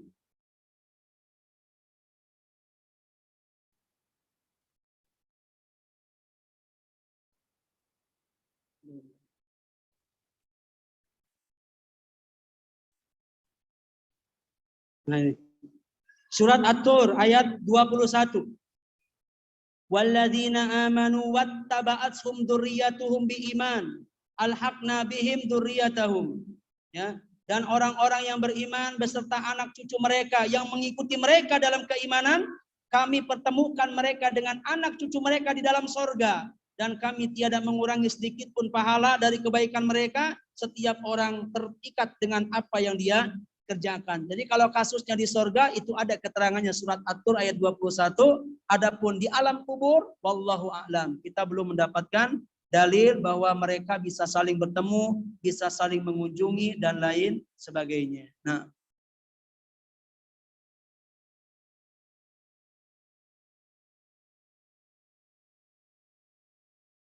apakah diperbolehkan sholat witir mendekati sholat subuh? Boleh, ya.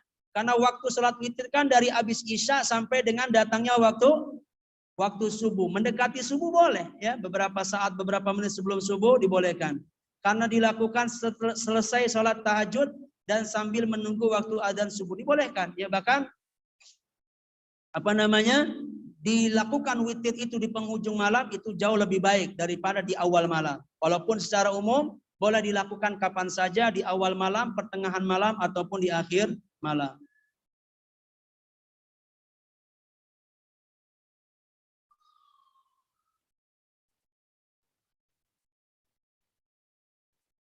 Apakah diperbolehkan sholat syukur, sholat syukur? Oh, suruh. Mohon maaf, belum begitu jelas ya.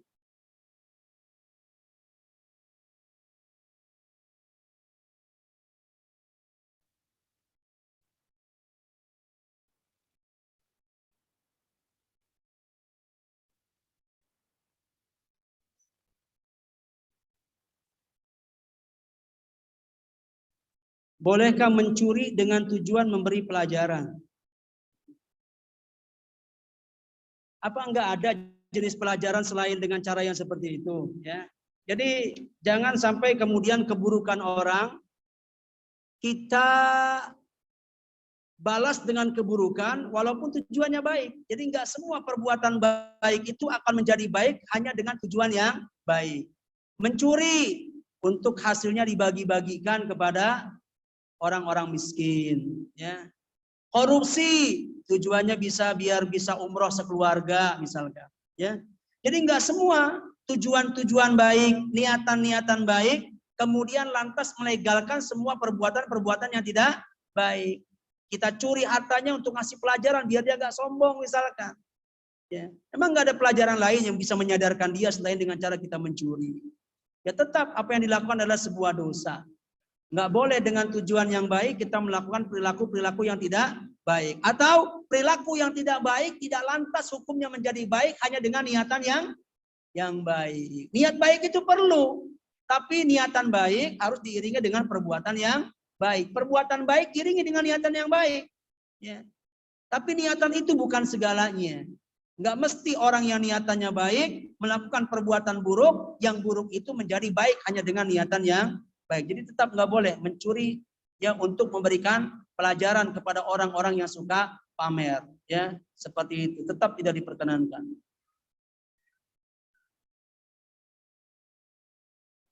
Jika kita kedatangan kerabat yang kafir atau fakir, kafir ya, apakah kita tetap memuliakan tamu-tamu itu dengan alasan itu adalah kerabat? Iya, tetap dalam masalah keduniawian ya, tetap ya kita berinteraksi dengan mereka ya, memberikan makan kalau dia membutuhkan, menyediakan tamu, menyediakan hidangan ketika dia bertamu, itu tetap ditampakkan, tetap diperlihatkan ya.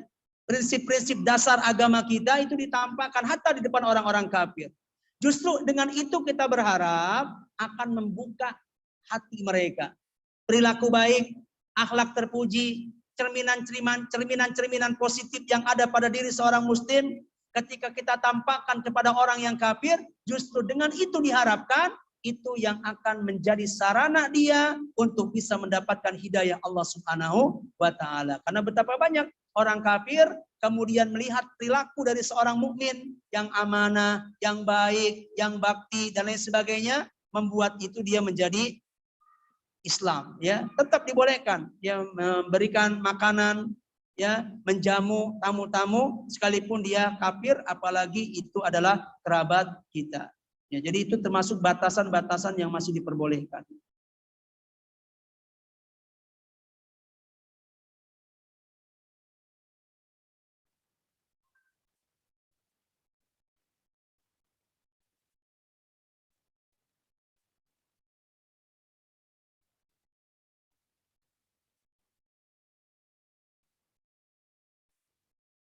Iya.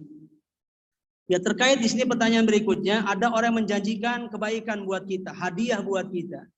Hadiah umroh kah, hadiah apapun, ya, kendaraan kah, hadiah apapun, ya, berupa harta dan sebagainya. Kemudian tidak juga dia realisasikan. Ya kita bersabar, ya. Ya kita bersabar dan tidak perlu kita meminta dan menagih. Ya. Ya karena ya kita khawatirkan itu bagian daripada ya meminta sesuatu. Ya namanya janji, silakan bentuk diingatkan nggak jadi masalah, ya. Diingatkan nggak jadi masalah, tapi itu tadi, jangan pernah kita berharap banyak kepada manusia. Nah ini semakin membenarkan perkataan sebagian ulama. Ya, semakin kita banyak bergantung kepada manusia atau ucapan manusia, itu akan membuat hati kita menjadi merana. Ya, karena manusia memang bukan tempatnya bergantung. Dia memberikan banyak janji kepada kita, alhamdulillah semoga terwujud. Tapi ketika tidak diwujudkan, jangan kemudian janji itu kita ingat terus ya. Kemudian kita bergantung dengan janji itu, jangan. Kita berjalan ala kadarnya, apa adanya, dia ingat kepada janjinya, memberikan sesuatu kepada kita, alhamdulillah. Kalau tidak, ya maka tadi, jangan berharap kepada manusia. Minta kepada Allah, nanti Allah ya dengan caranya yang akan mengingatkan orang tersebut untuk merealisasikan janjinya kepada Anda.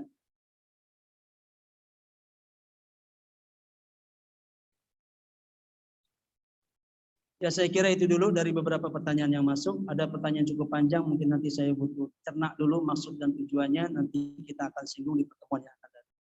Ya saya kira cukup, sudah lewat 8 menit dari waktu yang telah ditetapkan. Semoga apa yang tersampaikan bisa menjadi ilmu bermanfaat buat saya dan semuanya.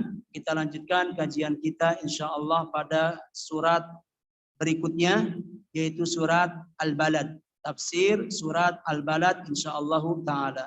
Subhanakallahumma wa bihamdika asyhadu an la ilaha illa anta astaghfiruka wa atubu ilaik. Wassalamualaikum warahmatullahi wabarakatuh.